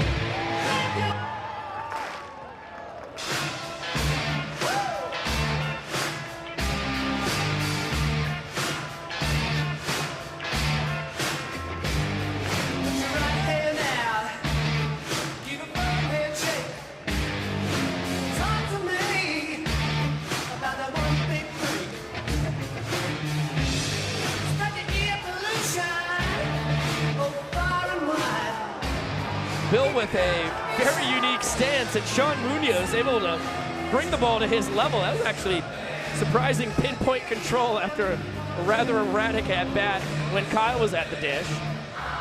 That one just misses the inside corner. Bananas backstop, 1-for-1 on the day. Line to double into the right field cap. Leading off the bottom of the first. And once again, behind in the count 1-2, just like his last at-bat. Average nerd, I'm not going to change your mind. Appreciate the kind comment. Scott H., same goes for you, my friend. 1-2 from Munoz to Leroy, and on the hands, bounce to third. Smooth as silk over there, Bo Brewer. Across the diamond, it'll be a 1-2-3 frame. And the pros still lead the college guys 1-0 after 3 innings of play. Time to throw it down to the field. Jesse Cole, it's banana cream pie time. Banana cream pie. And we have Blake and Brad. And here's how it's gonna work. They are in banana costumes and they're gonna spin around an outlandish amount of times. Then they are gonna have to chug one of our banana cream sodas, and then they have a pie at the end. We're gonna see who's gonna win. Gentlemen, on your backs. On your mark, get set, go. Keep the bat on the ground. We're at 1. We're gonna go to 2 and 10. Here we go. 1.5, 2, 2.5, 3, 4, 5. That cream soda is gonna be delicious. It is 6, 7, 8, faster. 8.5, 9, 2 more. Keep going. 1, 2, go, go, go, go. Here we go. All right, here we go. You gotta get the cream soda. You're going the wrong way, Brad. Cream soda, chug it, chug it, chug it. Here we go. Oh, here we go, chug it. Oh, finish it. Who's gonna get the pie to the face? Oh! And it looks like the sun has won. Give one more to him. Let's hear it for Blake, our winner. And there you have it. A little banana cream pie. That was one of the more exciting banana cream pies we've had in the promotion's young history. It was introduced this spring. We always try new things in Banana Land. Tonight we're actually doing 14 things we've never done before, and we're pretty sure nobody's done before. Something that has happened plenty of time. The crowd, a little serenade of happy birthday. Judy Pounders, great to see you in the chat. Nick loves bananas. I do too, my friend.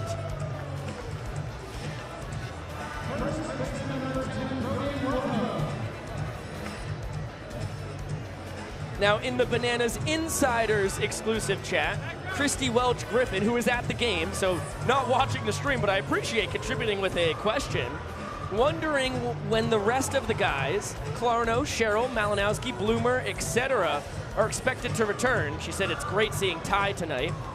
She might see Dylan Cunningham on the mound a little later as well. Terrific question, Christy. I believe Klarno and Drew Yanesta, a pair of 3-year Bananas, are both rolling into town tomorrow. They're one of the best Division II teams in the country over at Lenore-Rhine, but got knocked out of the playoffs and are now headed to Banana Land as our center field camera heads to the Shadow Realm. It's 3-4-5 here for the college guys. Brody Wortham, the first baseman, flew out to left his first time, loops that one to right, and it'll be the second baseman, Mr. Malden, hauling that one in.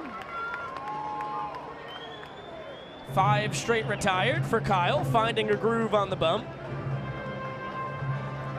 And here comes Indy. Making his way to the plate. Straight out of the Temple of Doom.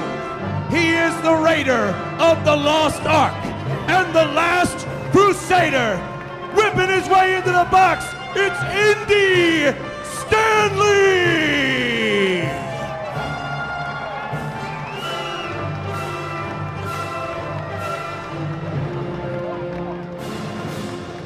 Boy, I can feel it in my bones. I think Indy might end up becoming a bit of a local legend this summer here in Savannah.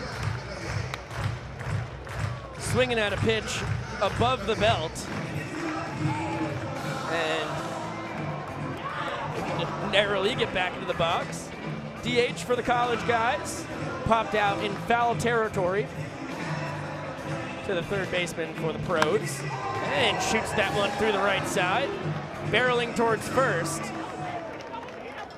Jacob Teston crow hopped out there and right, but didn't have a chance to get Stanley, so he breaks up the string of 5 straight college fellas, retired by Mr. Lewis on the bump. Now it'll be Armando Becerra. Lined out to left his last time. Really interesting trip from Nick Milan.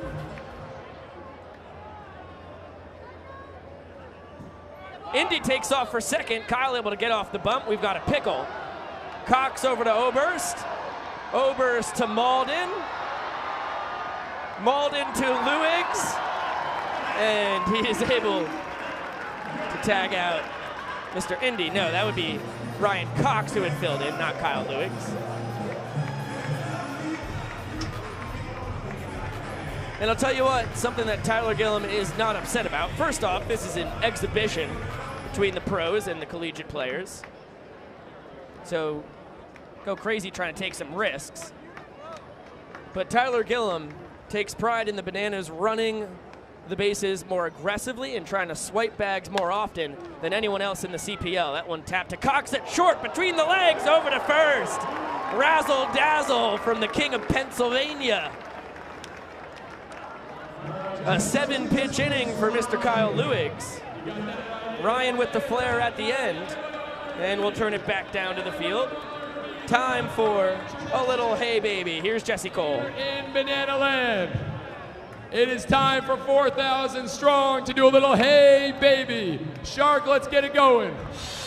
Clap your hands, here we go.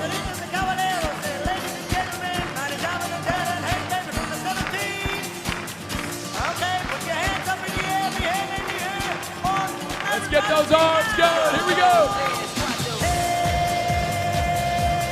Hey.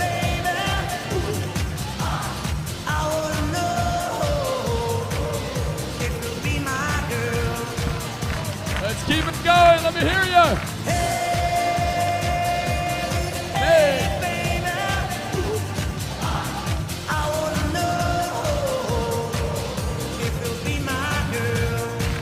Shuffle step to the side. When I saw you walking down the street, oh, you guys look good, Banana Land. The most bananas we've ever seen in one night. Let me hear you now. Hey.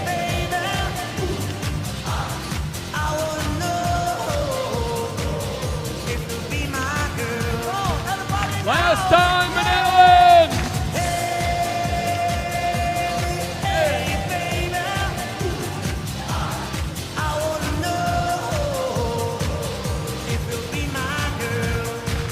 Give yourselves a round of applause. We love you guys. I send Jesse's message to all you great folks watching on YouTube with us. About 20,000 so far tonight, and so happy to have each and every one of you. Victor Larson, we will certainly be making our way to the West Coast, possibly to a state like Oregon, sooner than later, my friend. Dakota Stilts Albritton, the man, the myth, the legend, the tallest player in baseball or banana ball history. Great to see you in the chat as Vincent Chapman blew behind the dish, just letting it rip. A smile that could send 10,000 ships, much like Helen of Troy. Oh, the way that guy moves could start a war. We head to the bottom of the fourth inning. So far, the Nanners with a 1-0 lead in the all-important points category. Remember, banana ball is a match play game.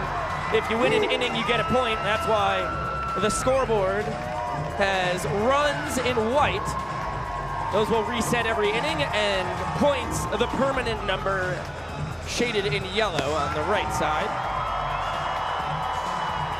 Vincent with a well-deserved big cheer from the crowd, and real quickly, shout out to Bradley, Richie, and Jeremy at ITNS IT Network, some IT specialists out in Texarkana, Texas, for letting Vincent take so much time off and be a part of this whole thing this spring.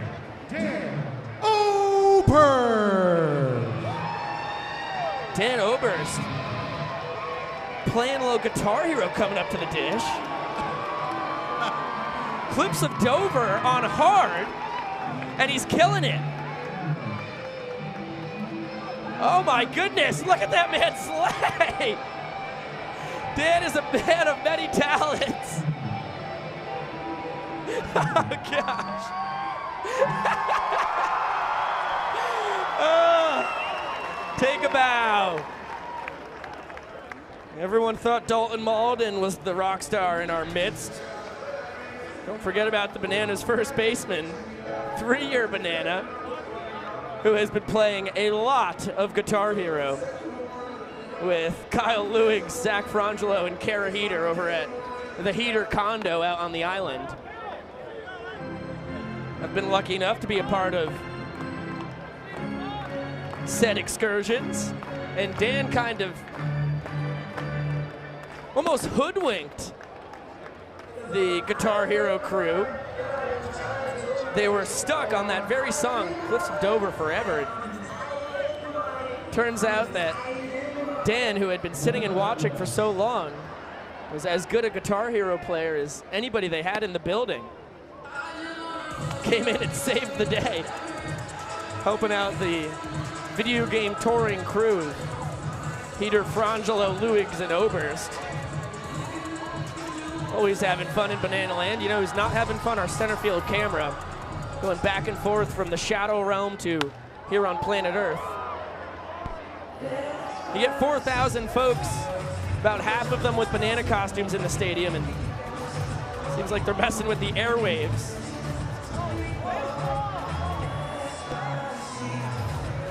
The comment section still going crazy. David Stowe, Judy P, Peace Out Pat, General Underpants, not Captain Underpants, one of my favorite books growing up, by the great Dave Pilkey, of course.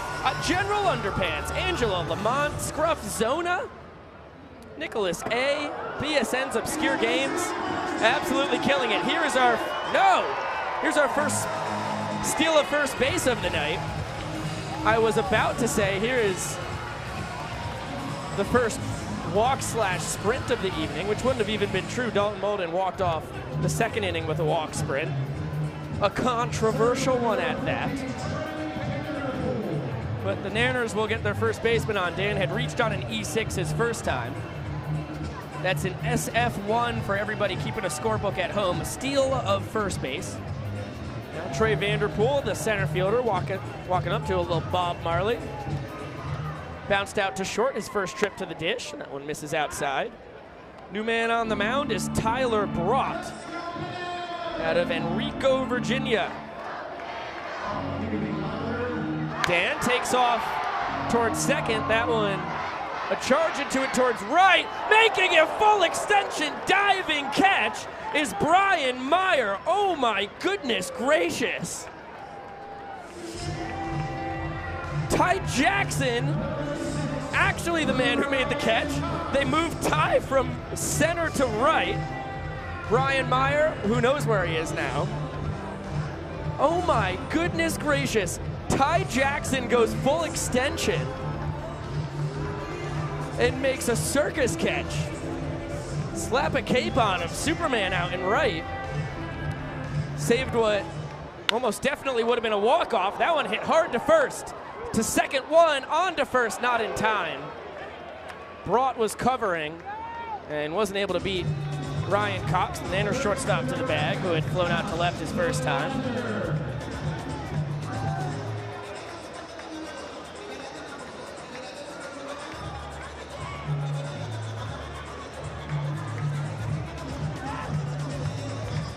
It'll be a fielder's choice. Danny Oberst off the bags. And now Josh Lavender, third baseman for the Pros, will try his luck. Very fair comment, Captain Retro. We do need replay, and we're working on adding replay to the broadcast here in Banana Land. We had it out in Kansas City. Cox takes off for second. That one lined into the glove of Meade. I'll do it for the frame. So Brott with an exciting 4 batters up, 3 batters down. And still 1-0 Nanners as we head to the 5th. That would be professional Nanners. And time to throw it down to the field. A banana in the pants, my dear friends. Here's how it's gonna work. We've got on that third base side, we've got Matt Malatesta. And Matt, we got another contestant. And here we got Dan on this side. Whoever catches the most bananas in their pants wins. Let's start on that side. Here we go, Matt. Here comes the banana. And he got it. Dan, here we go. Flying banana. Flying banana. Come on, Dan. Ah. The banana split. Next side. Here we go. 2 for 2. Come on, Dan. Flying banana. Wait, he got it. He got it. Here we go. All right, it's 2-1. Come on, Dan. Here we go. Yeah. It's tied up 2-2. And he got it over there, 3-2. Here we go, I'm throwing it high. Get there. You gotta read the banana then. Here we go. There we go, that's up, going up. And a baby Dan.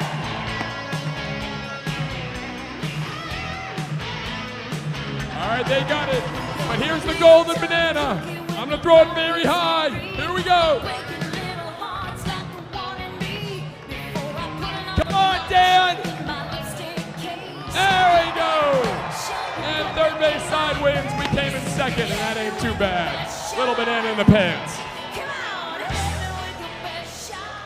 Well, we don't have to talk about the size of the banana in the pants, Mr. Jesse Cole. It doesn't matter. I'm happy to have a little banana in the pants either way. Hey, welcome into the booth. None other than Mr. Split, the strongest banana in the world. I'm sorry, I thought we were close enough that I could do that. Okay, buddy. Of course, the mascot for the bananas only likes to flick his own nose. And we'll do it at anyone for any reason. Split, you're enjoying tonight's contest so far? Oh, toasty one. Yeah, very hot. Very hot. Couldn't agree more. Your good buddy Kyle Lewig's out for his 5th inning of work. 4-year collegiate banana himself. Fires it in, and Caden Green, the shortstop, shoots that one foul. Green had a fantastic first at-bat. 9 pitches and ended up lining one into left center. Split, it was great seeing you, my buddy. See you later.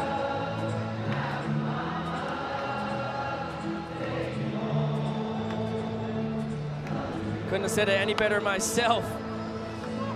Walther PPK 909.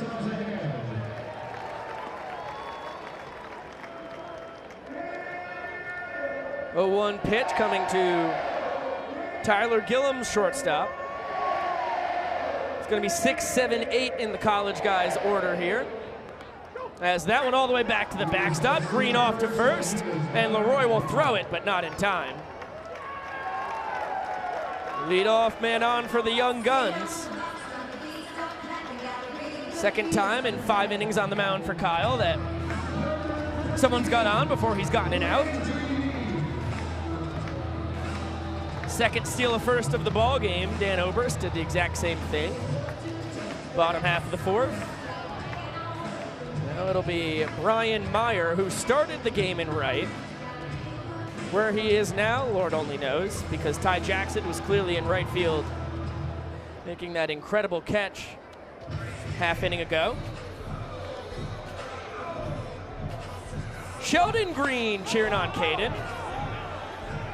Have to think that there's some relation there. If I was a betting man, I would say so.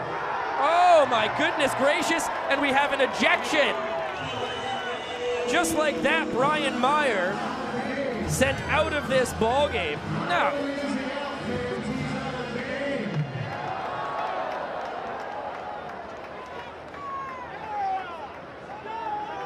That was actually Landry Mead.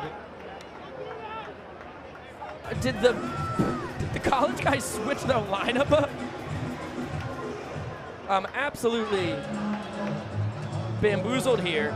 Mead was hitting 9th. He just hit 7th, and I'm apoplectic on what happened to Tyler Gillum's lineup. Pickoff attempt at first, and Caden Green is nabbed. Veteran move by Mr. Lewigs. Green was darting towards second. Kyle threw towards first. And just like that, The leadoff steal of first is retired. So the reason why Landry Mead, who was hitting in the 9-hole, now hitting in the 7-hole, was ejected there, is because he tried to bunt. Rule number 7 of Banana Ball, no bunting allowed. You will be ejected if you attempt one. Tyler Gillum will be fired up if he's trying to throw bunts down all summer. That one hit deep to right. Able to track it down is Jacob Teston. For the second out of the inning. Third out of the inning. That should be it. Yeah, that's it. All right. Okay. Weird frame. Nanners still lead 1-0. Here come the Banana Nanas. Banana Nanas!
Ladies and gentlemen, your Banana Nana!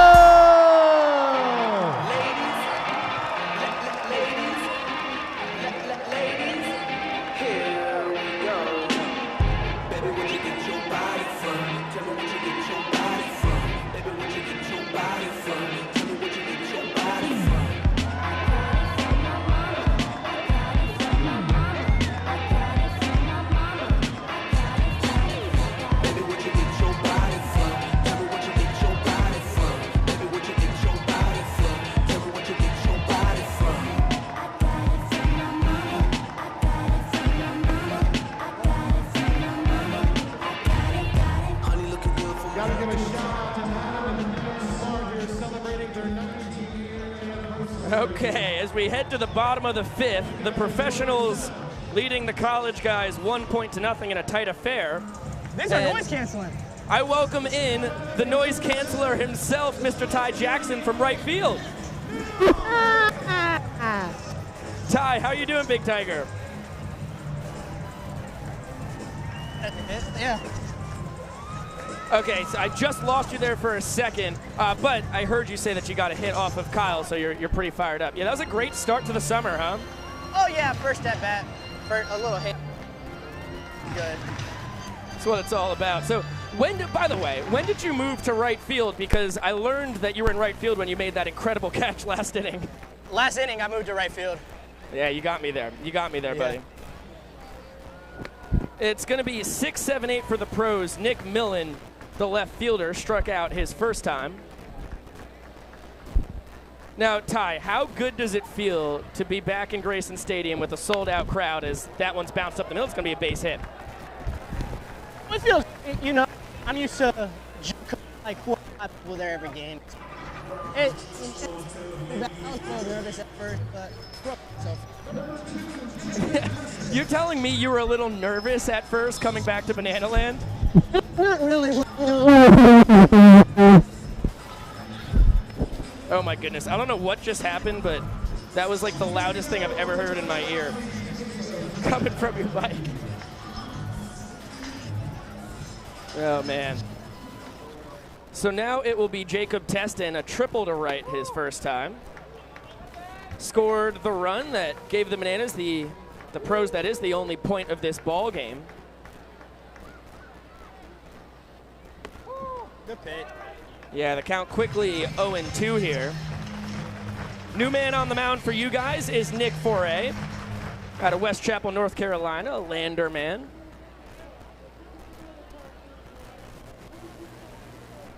And that one chopped softly to third. Only plays at first. Played accidentally by Brewer. Now, Ty, you've only been here for a couple days here now, but how are the vibes on this year's team compared to last year's team? Is it a different feel, your second time in Bananaland? Team broke in, bought into the system quicker. So, you know, I feel the vibes of this team. Yeah, that's from an outsider's perspective. I haven't gotten to, you know, really get down there and shoot the you-know-what with you guys yet, but it seems like the vast majority of you, if not all of you, are pretty bought in. And, you know, all the guys are always excited to entertain and get in the spirit of Bananaland, but I think this team, more so than any of the two college teams have been around beforehand, you guys are just ready from the jump. Oh, yeah. Yeah, I think I got maybe a little nervous, but I'm in the lot to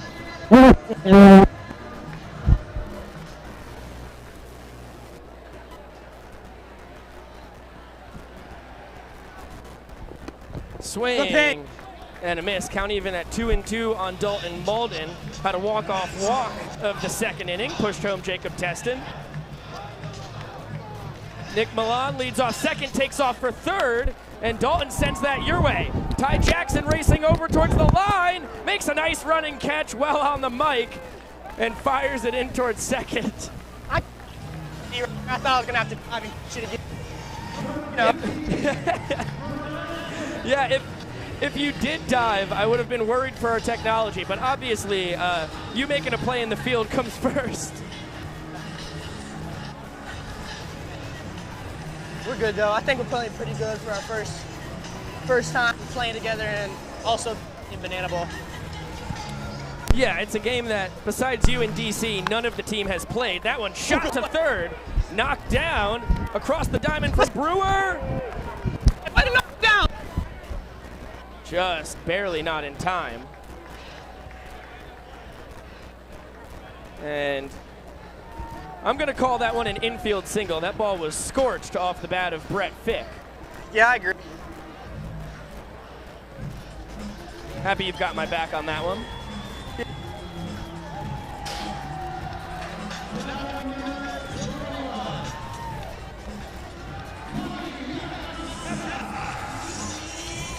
Oh my. What's he using? A blue wooden bat, something I've never seen, light blue. Probably's got 10 in there or something. Yeah, this Ty smells something fishy here. I do. A big swing and a miss on the breaking ball. Foray looking sharp on the mound.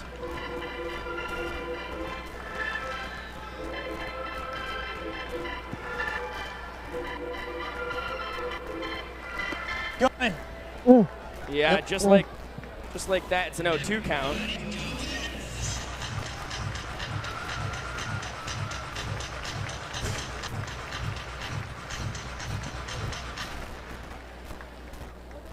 And our center field camera disappears.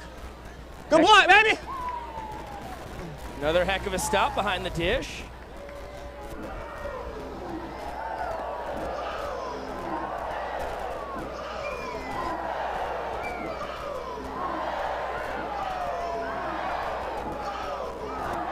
Taking off for third is Milan. Throw to second.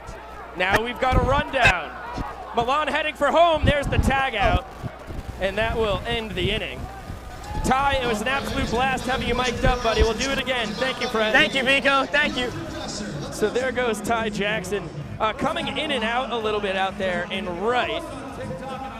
Kyle sounded great on the mound, but once we ventured out into the outfield, ended up being a little bit of uncharted territory for our new technology.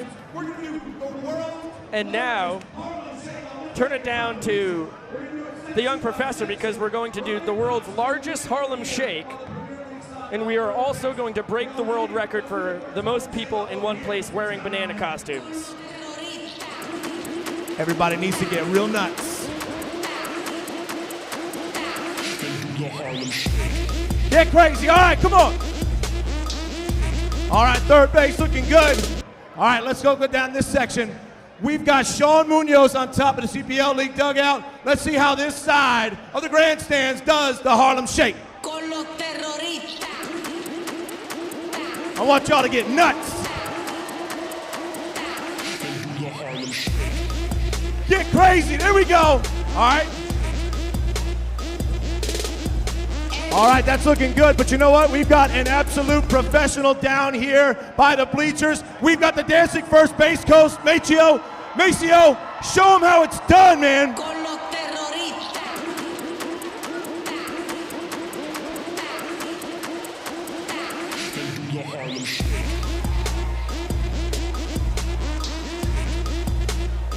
You know what? I think it's too tough to call. I think we got to do one more. The entire stadium, all 4,000 bananas. Let's do it one more time, everybody.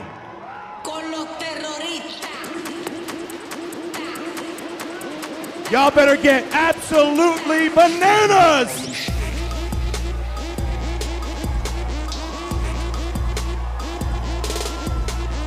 Give it up for Banana Land's world's largest Harlem Shake, everybody.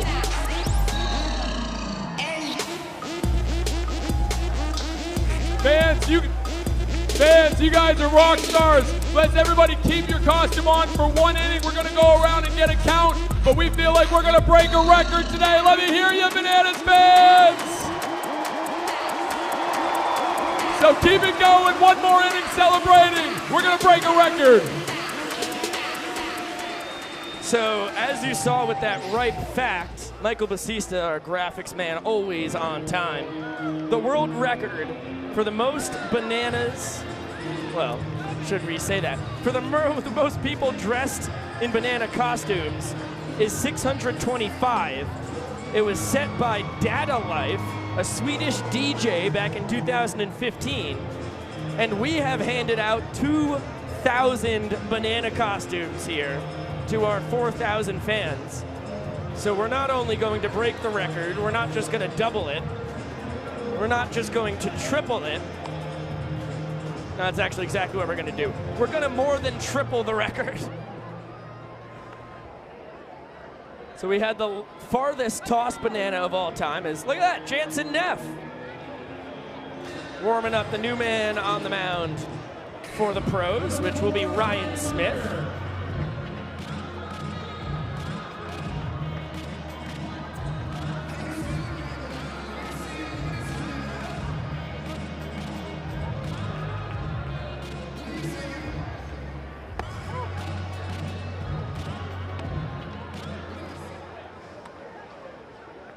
And an 0-1 coming to Brian Meyer, and he's tossed out just in time by Ryan Cox at short for the Nanners. So this is where I'm absolutely bamboozled. Brian Meyer hit 7th in the second inning, was 7th hitter in the lineup, and hit then. Landry Mead hitting the 9-hole in the 3rd, but then Landry hitting the 7-hole in the 5th, and now Meyer hitting the 9-hole in the 6th. So everything's backwards, nothing is sacred, but you know it's incredible about a hitter-catcher coordinated dance.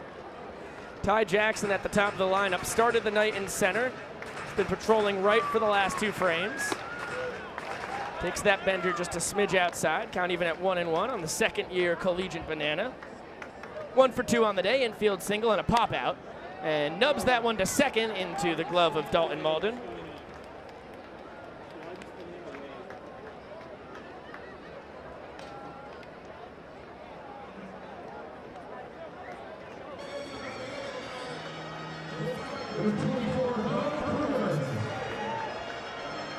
So 2 quick outs for Smith. And now it will be Bo Brewer, third baseman. By the way, Ryan Smith out of the now defunct Armstrong State baseball program.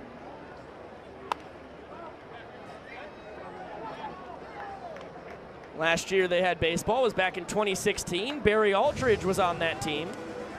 Then he interned with the Bananas, rose all the way up to vice president of the team. Now dabbles a lot in the real estate game while still being the coordinator of baseball operations. The de facto general manager on the baseball side of operations in Savannah. Fantastic catcher for 4 years. He just missed Smith, whose last year at Armstrong State was 2011. As now we have all of our Bananas waving, largest banana wave of all time. I mean, anything we have these people do will be the largest banana blank of all time.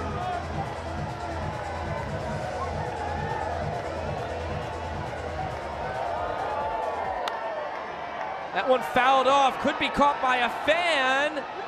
Oh no, it ends up touching grass. It kind of reminds me, all these Bananas, reminds me of Julio Franco towards the end of his career in Major League Baseball. He was like, I don't know, 47 years old or something. I believe he was like 63 now, and that was the mid-2000s. I think he finished up around 2007 with the Mets or Braves. That one ends up being bounced to the left side. Backhand, Ryan Cox. Have yourself a night in the field. Textbook defense from the Nanners shortstop. He's been superb all world tour. And here is Shark to honor the military members, past and present, and their families here tonight.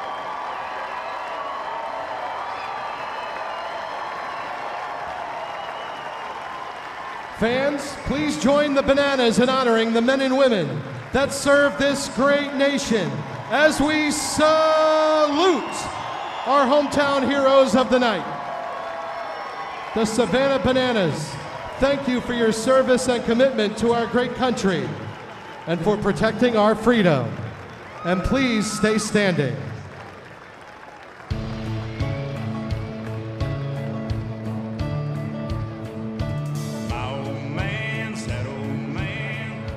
Always a really special moment wherever Banana Land is. It's going to be right here in Savannah for the rest of the summer, at least through the first week in August. As you can see, guys like Hunter Ensminger making it out into the stand, shaking hands with any veterans and their family members that they can find.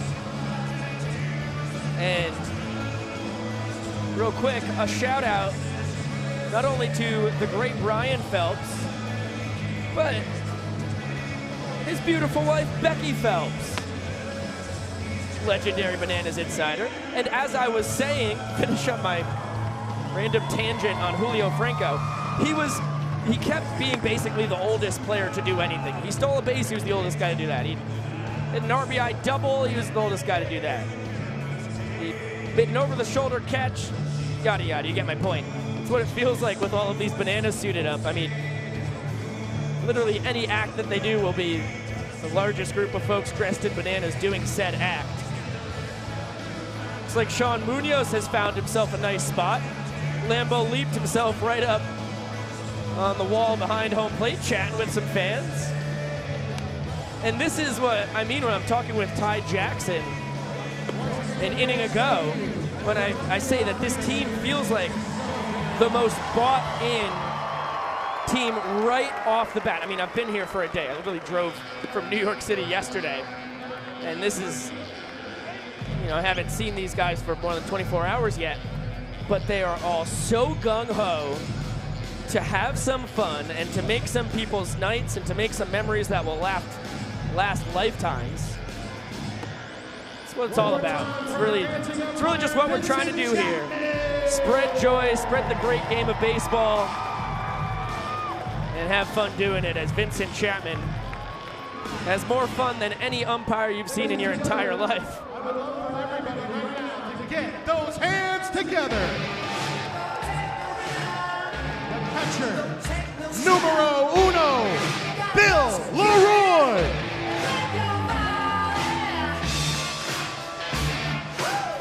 I don't even know who I'm supposed to respond to, but I see everybody telling me that I'm supposed to respond to somebody.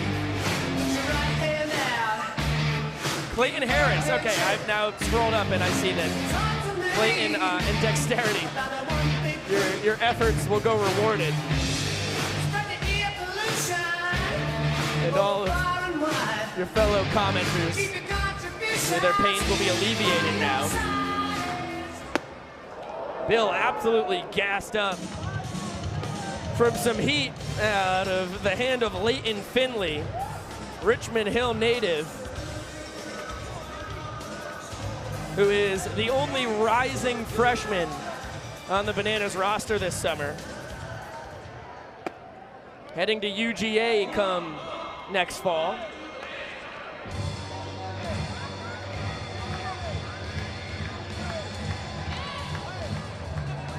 Great Josh Talevsky, my intern for the summer, fired up to have UGA represented on the Bananas squad. And I'll tell you what, UGA fired up to have Leighton Finley headed their way. His older brother, Jackson Finley, was a Banana in 2020, a two-way man out of Georgia Tech. And both of them are phenomenally talented and gifted ball players, as Bill's gassed up once again.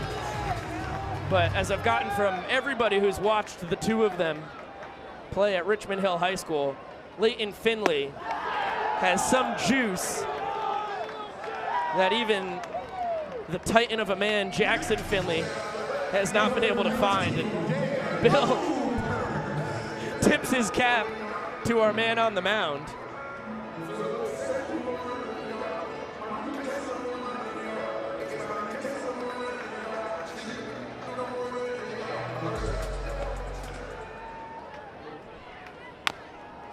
That one tapped softly, grabbed by Leighton, and he'll handle it himself. 2 quick outs. Number 14, Vanderpool.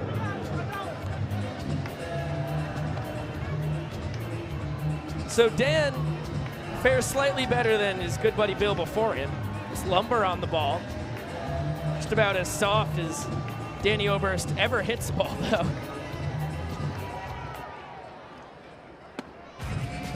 And now Trey Vanderpool hit the ball hard twice. Hot shot to short and a deep drive to right. And that ended up being hauled in by Ty Jackson on a full extension snag. James Baker, I have to get to this comment, asks, when will we play the Spartanburgers? James, I am really sorry to break the news to you, but the Spartanburgers are not in operation this summer. That's a long story for another day, but if you Google the Spartanburgers, you can figure out what happened there. It's pretty juicy, gotta be honest.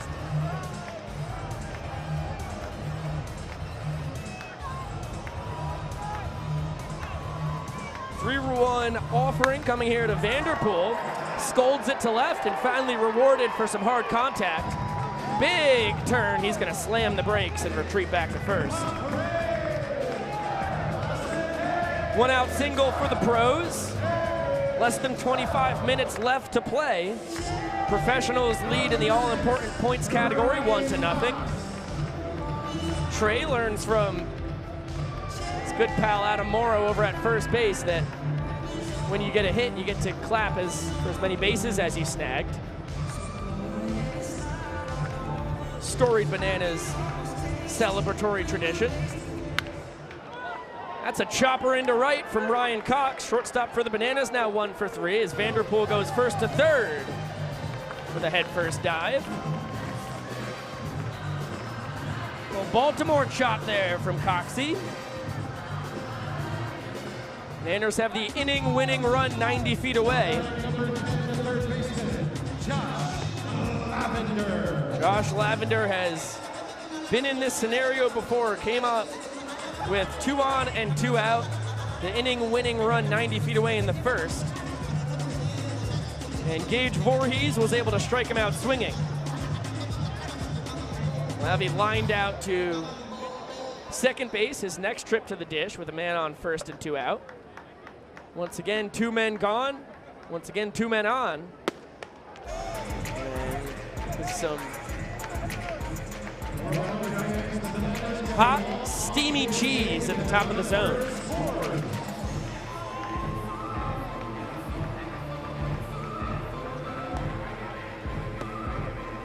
Lavender ahead in the count 2-0. Always a great time in these situations to remind you that in banana ball, a walk is actually a sprint.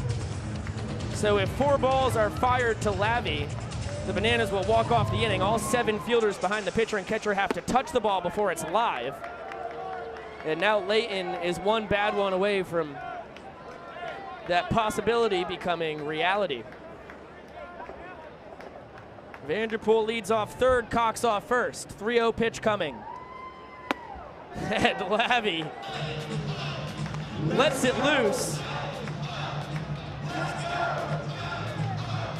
Had to put an exclamation point on the inning. Still ahead in the count, 3 balls and 1 strike. And sounds like a broken bat. Bermuda triangle, left side. It's gonna fall in fair. Stepping on home plate is Trey Vanderpool. Josh Lavender with a Wee Willie Keeler special. Hit him where they ain't. Caden Green did his best effort to get it. Full extension dive, wasn't able to catch up. And we've got the boys chicken dancing.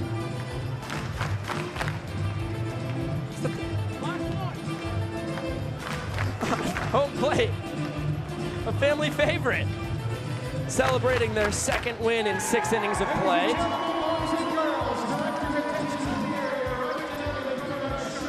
Nanners lead 2-0.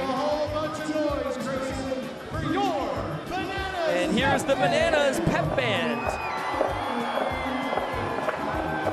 underneath the stands.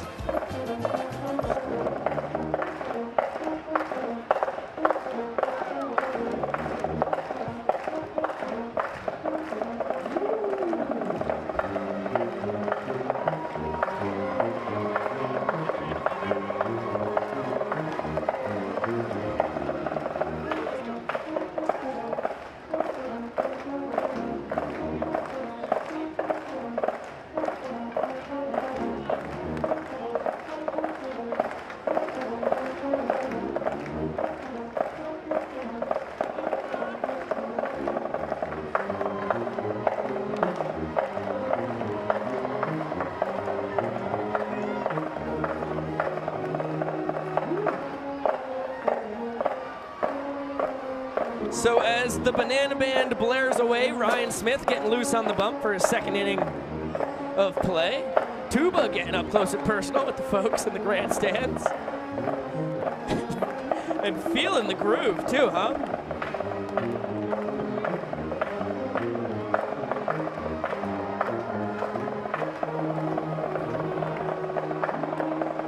So, ladies and gentlemen, your Bananas Pep Band!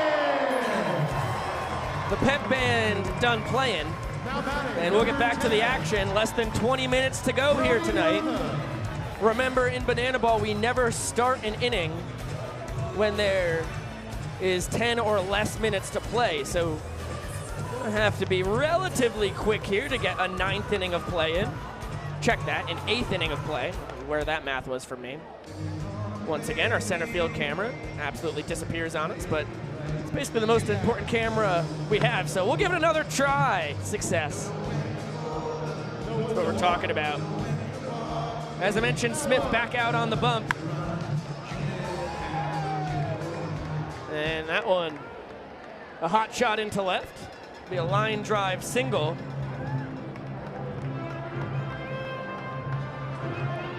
From Brody Wortham.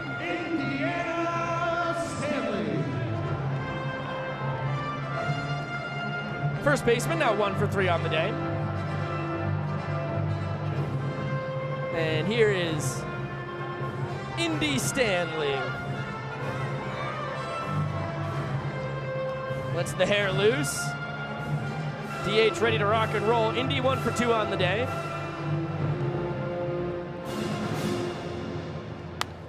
That one skied in shallow center. Dalton Malden, the 2nd baseman, will put it away for the pros and fire to first. As Brody's back in plenty of time.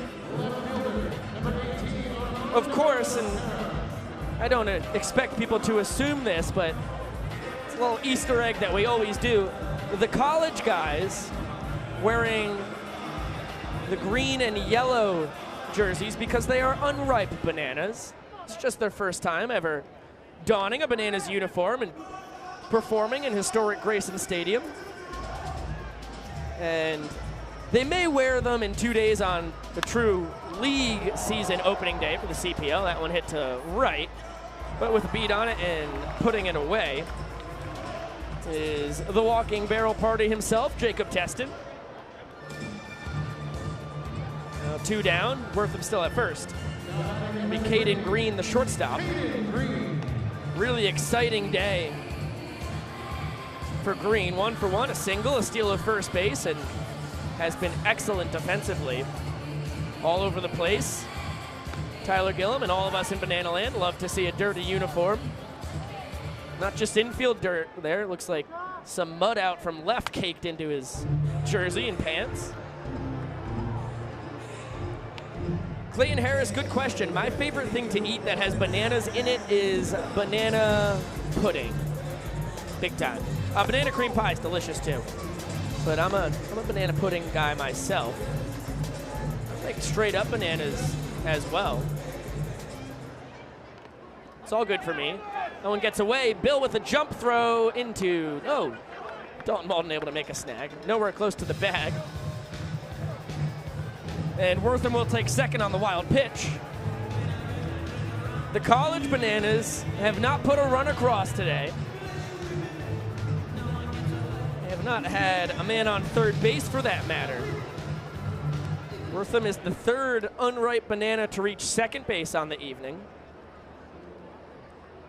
1-2 pitch coming here to Green, who's been a tough cookie in the box, and sprays that one in a shallow right. Gonna be a tough play, and making it awkward. Power knee sliding snag is Jacob Teston. 9-pitch inning. Unripe Banana still off the field. Here's Jesse Cole for yellow. Stretch time. Shark, let's give him a little yellow. Here we go. Get those flashlights going, everybody here. We're all gonna sing together, and I wanna hear you.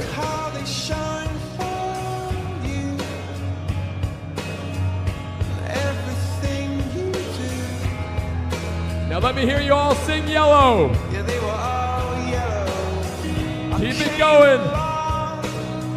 I wrote a song for you. You sound beautiful, Banana Land. Keep it going. And let me hear you say yellow. And it was called yellow. So then I took my turn. Oh, what a thing to have done. And it was all yellow.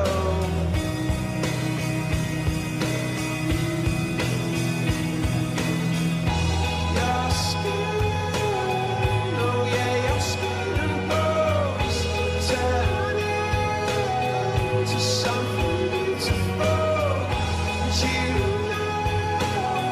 You know I love you so.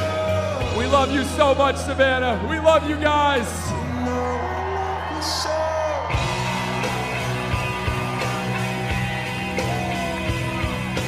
And Bananas fans, I want to congratulate you. Tonight, you were all part of a world record, 1968, wearing the banana costumes at one time, a new banana world record! Thank you, Bananas fans! Shattered the record by over 1,300 people. You were a part of a world record tonight. Thank you, Banana Nation. Well, you heard it from the man in the yellow tux himself, Jesse Cole. Plenty of room to spare when it comes to the record. The previous record was 625. Sorry, Data Life. The Swedish DJ, you have been dethroned. The Savannah Bananas, as we should have all along, now reign supreme. And of course it is because of you, the incredible Bananas fans, who made it possible. 1968.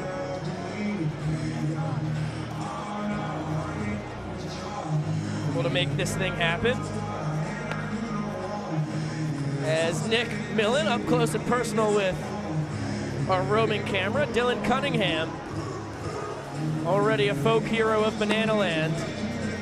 The closer from last summer, the only returning collegiate man wearing the unripe shaded yellow and green tonight besides Ty Jackson. And DC, the big man from the Bayou.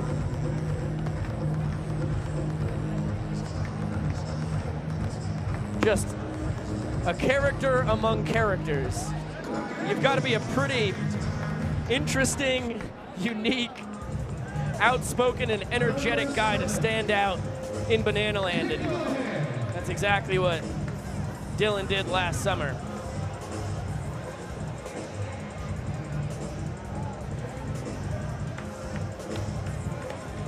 Man out of the University of New Orleans.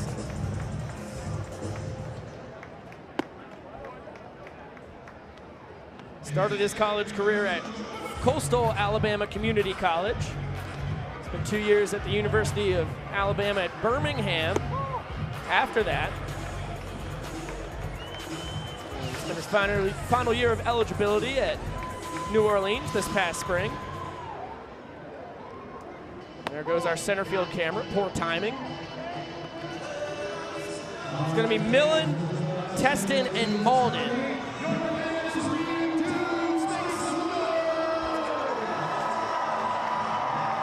The left fielder for the Pros, 1 for 2 on the day, strikeout and a single. And foul tip into the mitt. That'll do it. Whether it was strike 2 or strike 3, it was gonna be strike 3 when he left the box. So now Jacob Teston will try his luck, lefty on lefty. A triple and a run scored back in the second, bounced out to third in the fifth.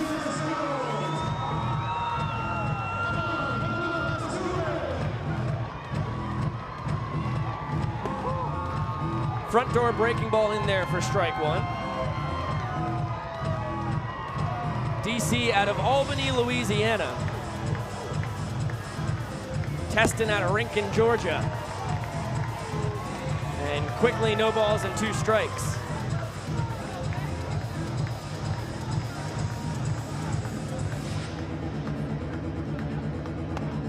One up and in. As you can see, only about 20 seconds left before we hit that fateful 10-minute mark where we will not start another inning. Maybe a little surprise for the fans after that. I'd say stay put. Might be a unique scenario unfolding on the field, whether the traditional banana ball rules allow for it or not. Teston blown up by the fastball that troubled so many a hitter last summer. DC was a strikeout menace. And I mean, strikeout menace. K'd 33 in 17 1/3 innings on the bump.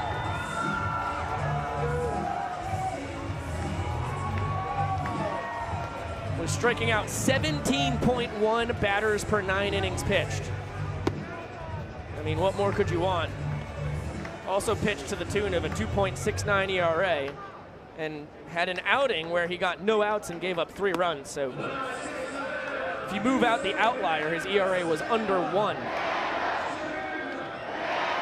Just absolutely superb. Guy Tyler Gillum, his pitching coach Corey Pye. The rest of the Bananas staff and players were all fired up to get back in Banana Land for another season. Dalton Malden able to spoil the 1-2 offering. Second baseman for the Pros.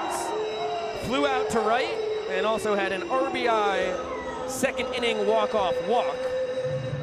Pushing home Jacob Teston.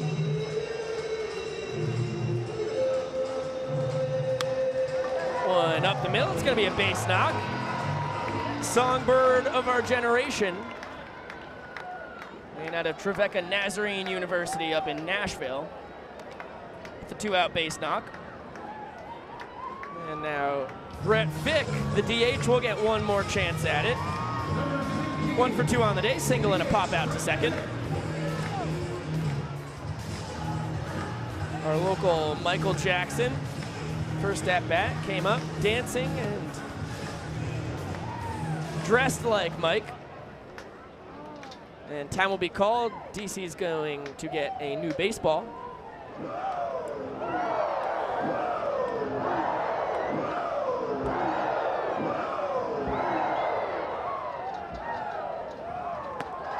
Off speed, way up and out, Fick in the driver's seat, ahead 2 balls, no strikes.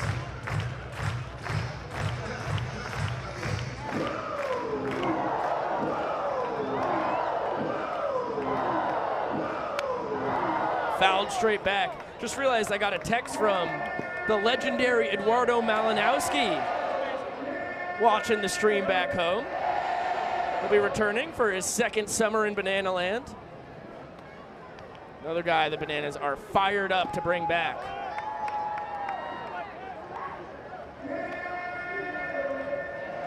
He's got a lot of pop for a little man. The Puerto Rican, Portuguese pounder, they call him here in Banana Land. That one dots the outside corner, count full at 3 balls and 2 strikes. Dalton Malden will be off from first as soon as he can confirm Cunningham's not coming his way. And we'll do it again.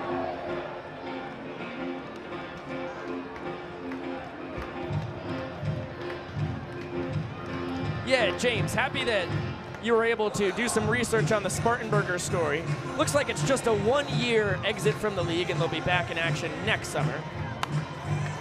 Which I'm incredibly happy to hear because Duncan Park was a really, really cool place to visit. Only holds about 1,000 fans or so. Intimate, small park, woods surrounding the outfield.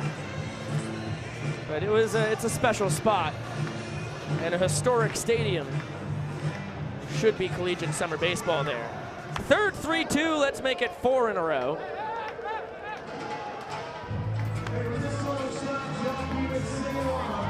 Ninth pitch of the at-bat, coming to Brett Fick from Dylan Cunningham. Dalton Malden has to be sick of starting off his trip towards second with a sprint just to return. That one fly deep to left center field.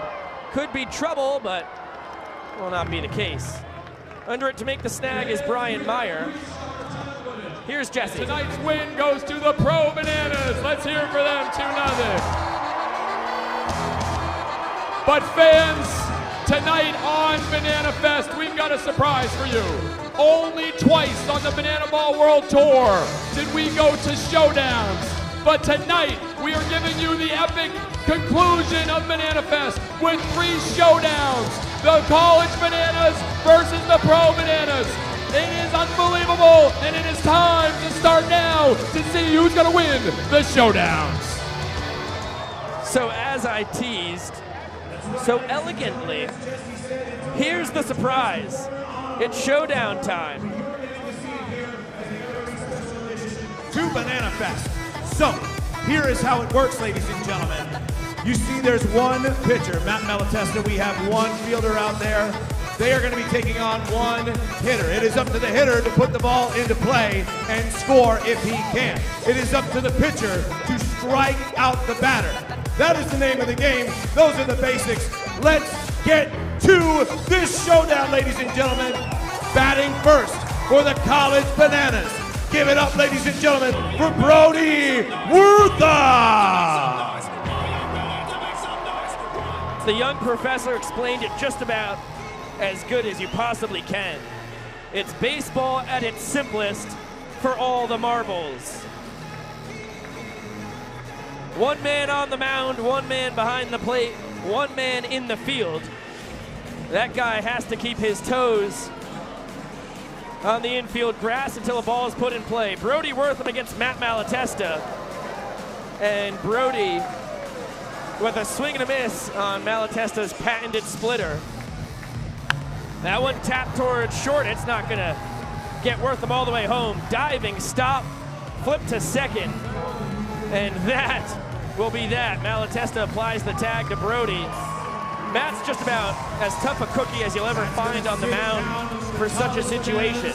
With an out at second base. And the Bananas go to Nick Milan out in the field. He's the man who made the diving stop at short and fired it to Malatesta. Put it together for number 19, Dan Umpire. And Malatesta throws that splitter that's like a bowling ball. It's as heavy a pitch as you'll find. Bill Leroy, Nick Clarno, who both caught him last summer and then throughout the Breakfast Bowl and subsequent World Tour this spring, they said nobody's ball is heavier. It doesn't matter how hard you're throwing. It's an unreal pitch to catch. Trying to get hard lumber on it's got to be a whole nother ball of wax. So Landry Mead will take the mound here for the unripe Bananas. Armando Becerra is the fielder. Danny Oberst to head in the count 2-0.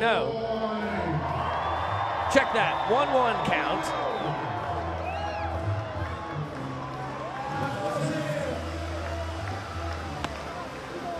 And now the count, 2 balls and 1 strike on Danny.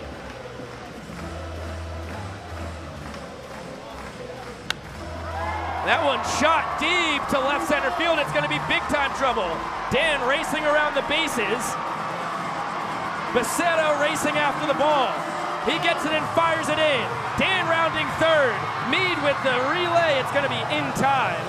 And a fist bump with the ball. Dan's retired. So far, both sides trading showdown shutdowns. Round number 2. Same thing happening here.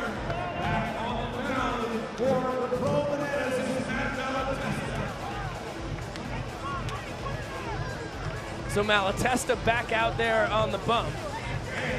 1 of 3 rounds of showdowns in the books.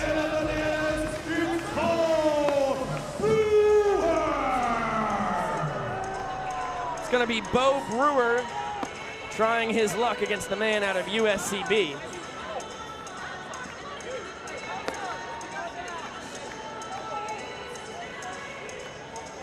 Brewer 0 for 3 on the night, but some very competitive at-bats and a fantastic third base played. See if he can put the pressure on the pros. That one does not have a lot behind it. In fact, it's going to be caught on the fly. It's one of the few times I've ever seen that in showdown history. One of the fielders able to make a snag out of the air. Milan able to get leather on it. We've got Landry Mead from East Georgia State. And Landry back out there on the bump.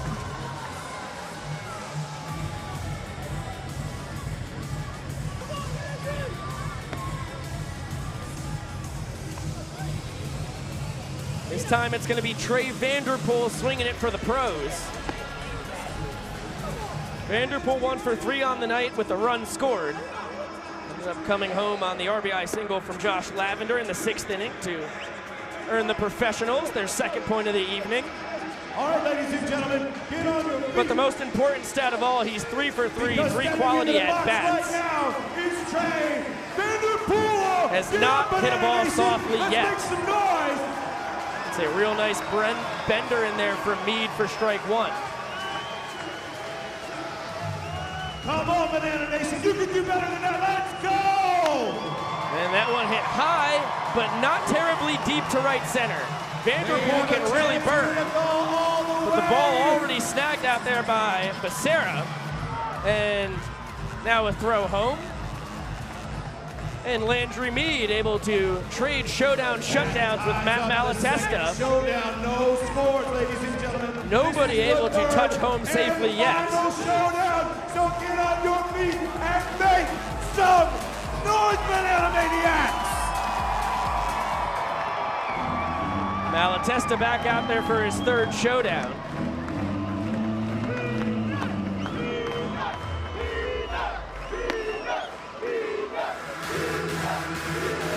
And the college Bananas hyping their man up.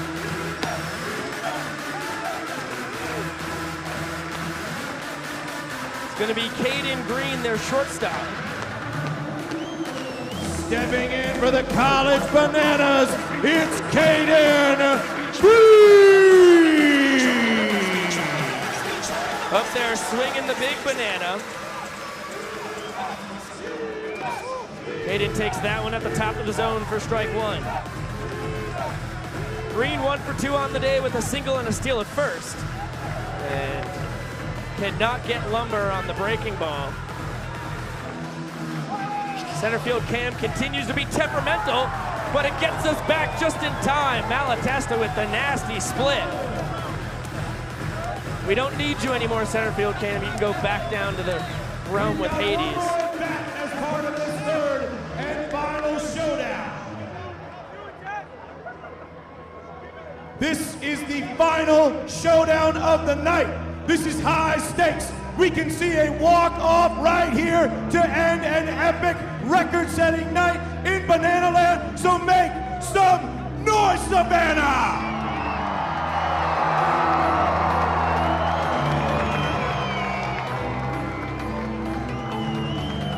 The walking barrel party himself. Some say he only lives in the legends passed down from grandparents, but our camera says differently. Jacob Teston, the pride of Rincon, Georgia. From the professional Savannah Bananas, it's Jacob Teston! From East Georgia State to Emmanuel, to the Savannah Bananas, to the Party Animals, back to the Bananas, back to the Party Animals, now back to the Bananas. Teston does it all. And the right fielder for the Nanners takes that one inside. 1 for 3 on the day with a triple and a run scored. Ahead in the count, 2-0 against Landry Meade. Becerra back out there again as the fielder. That one knifed foul. Just kidding, Becerra replaced by Brian Meyer out there in the field. The Savannah, Georgia native trying to make a heroic play defensively. 2-1 pitch to the man out of Rincon. And Teston ahead in the count, 3-1. If he's walked, he gets 2 bases. It becomes the winning showdown run for the next hitter. That one gets the inside corner, the count runs full.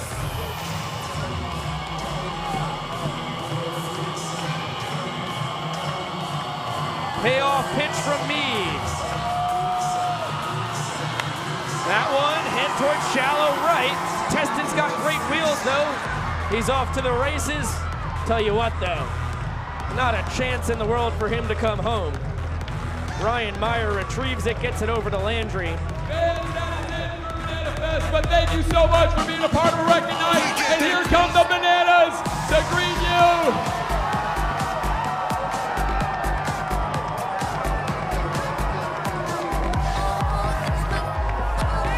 An amazing start. We've got the college Bananas the rest of the summer, finishing with the pro Bananas in August. For all the fans that have come here from 31 states today, that have driven all over the country, that have come from different countries, and breaking a record with us tonight. Thank you, Bananas fans. We love you. Now let's hear it for your Bananas.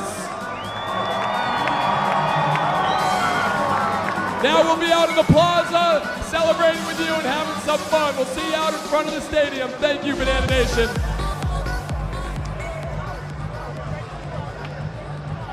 Wow-y, that will do it for a wild night in Banana Land. A once-in-a-lifetime experience, 2 worlds colliding, the professional Bananas taking on the collegiate Bananas, and it ended up being a truly fantastic show. The pros win 2-0. We go to showdowns anyway because, come on, it's the pros versus the college guys. There's always a little something extra in Banana Land. Landry Meade and Matt Malatesta trade 3 straight showdown shutdowns. Dan Oberst thrown out coming towards home. Ryan Cox thrown out coming towards home. Besides that, not a whole lot of excitement. Dominating pitching. And I'll tell you what, that's what makes this so fun. It is not scripted. It is all live, and everyone is trying their darndest to be the hero. So What an absolute blast. Thank you so much to the 29,642 of you who watched this game tonight. It was an absolute blast. The YouTube comment section was going crazy. This is a huge reminder to you now. If you want to watch Bananas games for the rest of the summer, you have to sign up for Bananas Insiders now. You can Google Bananas Insiders. You can find the group on Facebook. You can go to thesavannahbananas.com and find Bananas Insiders there. A lot of ways to do it, but if you want to watch the college guys try and win their second straight CPL championship against the other 13 teams in the Coastal Plain League who would like nothing better than to embarrass the Bananas at every step of the way, because that's just the way of the world. We love it. They love it. It's a blast. Actually, I don't know how much they love it, but you know what? It's always funner to be on the inside. So yes, $5 a month, 25 plus games a month. You know, that's what we've got for you. Bananas Insiders. It's an absolute blast. And we're going to do it again in 2 nights. The Bananas take on the Florence Flamingos, 7 p.m. first pitch, 6 p.m. pregame once again for all the festivities on Thursday, May 26th. We're going to do it again. By the way, all of that Eastern time, you know, just got to put that out there. Thank you again for everybody in the comment section. Absolute blast. You all were really tremendous. Thank you to my unbelievable crew. I mean, it was an all-star cast out there tonight. And I'm sorry, I didn't write it down. I don't know where the cameras were exactly, but Keegan, I know Emerson was ranging around on the roaming camera, giving us shots that you can't really find anywhere else. Chris was down there. It takes an absolute army. Of course, up here in the booth, Michael Basista pressing all the right buttons on the graphics. The great Chad Reeves, the Chad Reese, I combined about like 3 different people there. The great Chad Reese, my coordinating producer, running graphics on the pregame, running the show elsewhere throughout. There's Michael. Just peeked into the screen. You never have to apologize for that, buddy. Griffin Ellis, our technical director, and the man giving you all the best camera angles possible, especially when 2 of our cameras just disappear here and there. It's a balancing act, and this guy does the ballet better than anyone else. Thank you again to everybody. Absolute blast. Kara Heater, my minutes per inning czar. Josh Tavelski, getting people mic'd up this evening. Going to be around all summer. So fired up to have him. Go Dogs for Josh. I don't actually mean that, but I mean it for Josh. And also up here in the booth, helping me out with pitch counts, all kinds of statistical stuff. It's great having another really bright mind in the booth with me to make this broadcast as great as it can be. So that is it. All of these games will still be on YouTube, but you've got to be in Bananas Insiders to have the secret code to get into the tube. I can't preach it enough, but if you want to still have some fun with us all summer long, get inside. It's going to be a blast. There will be more professional banana ball at the end of August, but the collegiate team, they run the entire show all the way through the first week of August. That's when the playoffs will happen, and I would bet my life savings that the Bananas will be back in action there. Tyler Gillum does not fool around on that front. Have a great evening, everybody. The professional Bananas defeat the collegiate Bananas 2-0 in an unprecedented, once-in-a-lifetime pros versus college players banana ball game. And now it is time for the CPL season. I will see you Thursday night here on YouTube on Bananas Insiders for this kickoff for what's going to be a magical summer. Endless summer, endless fun. That is what it is all about. For the entire broadcast crew here, Jared Orton, the executive producer of Bananas TV, Biko Scala saying so long, have a great night. And of course, we'll see you later.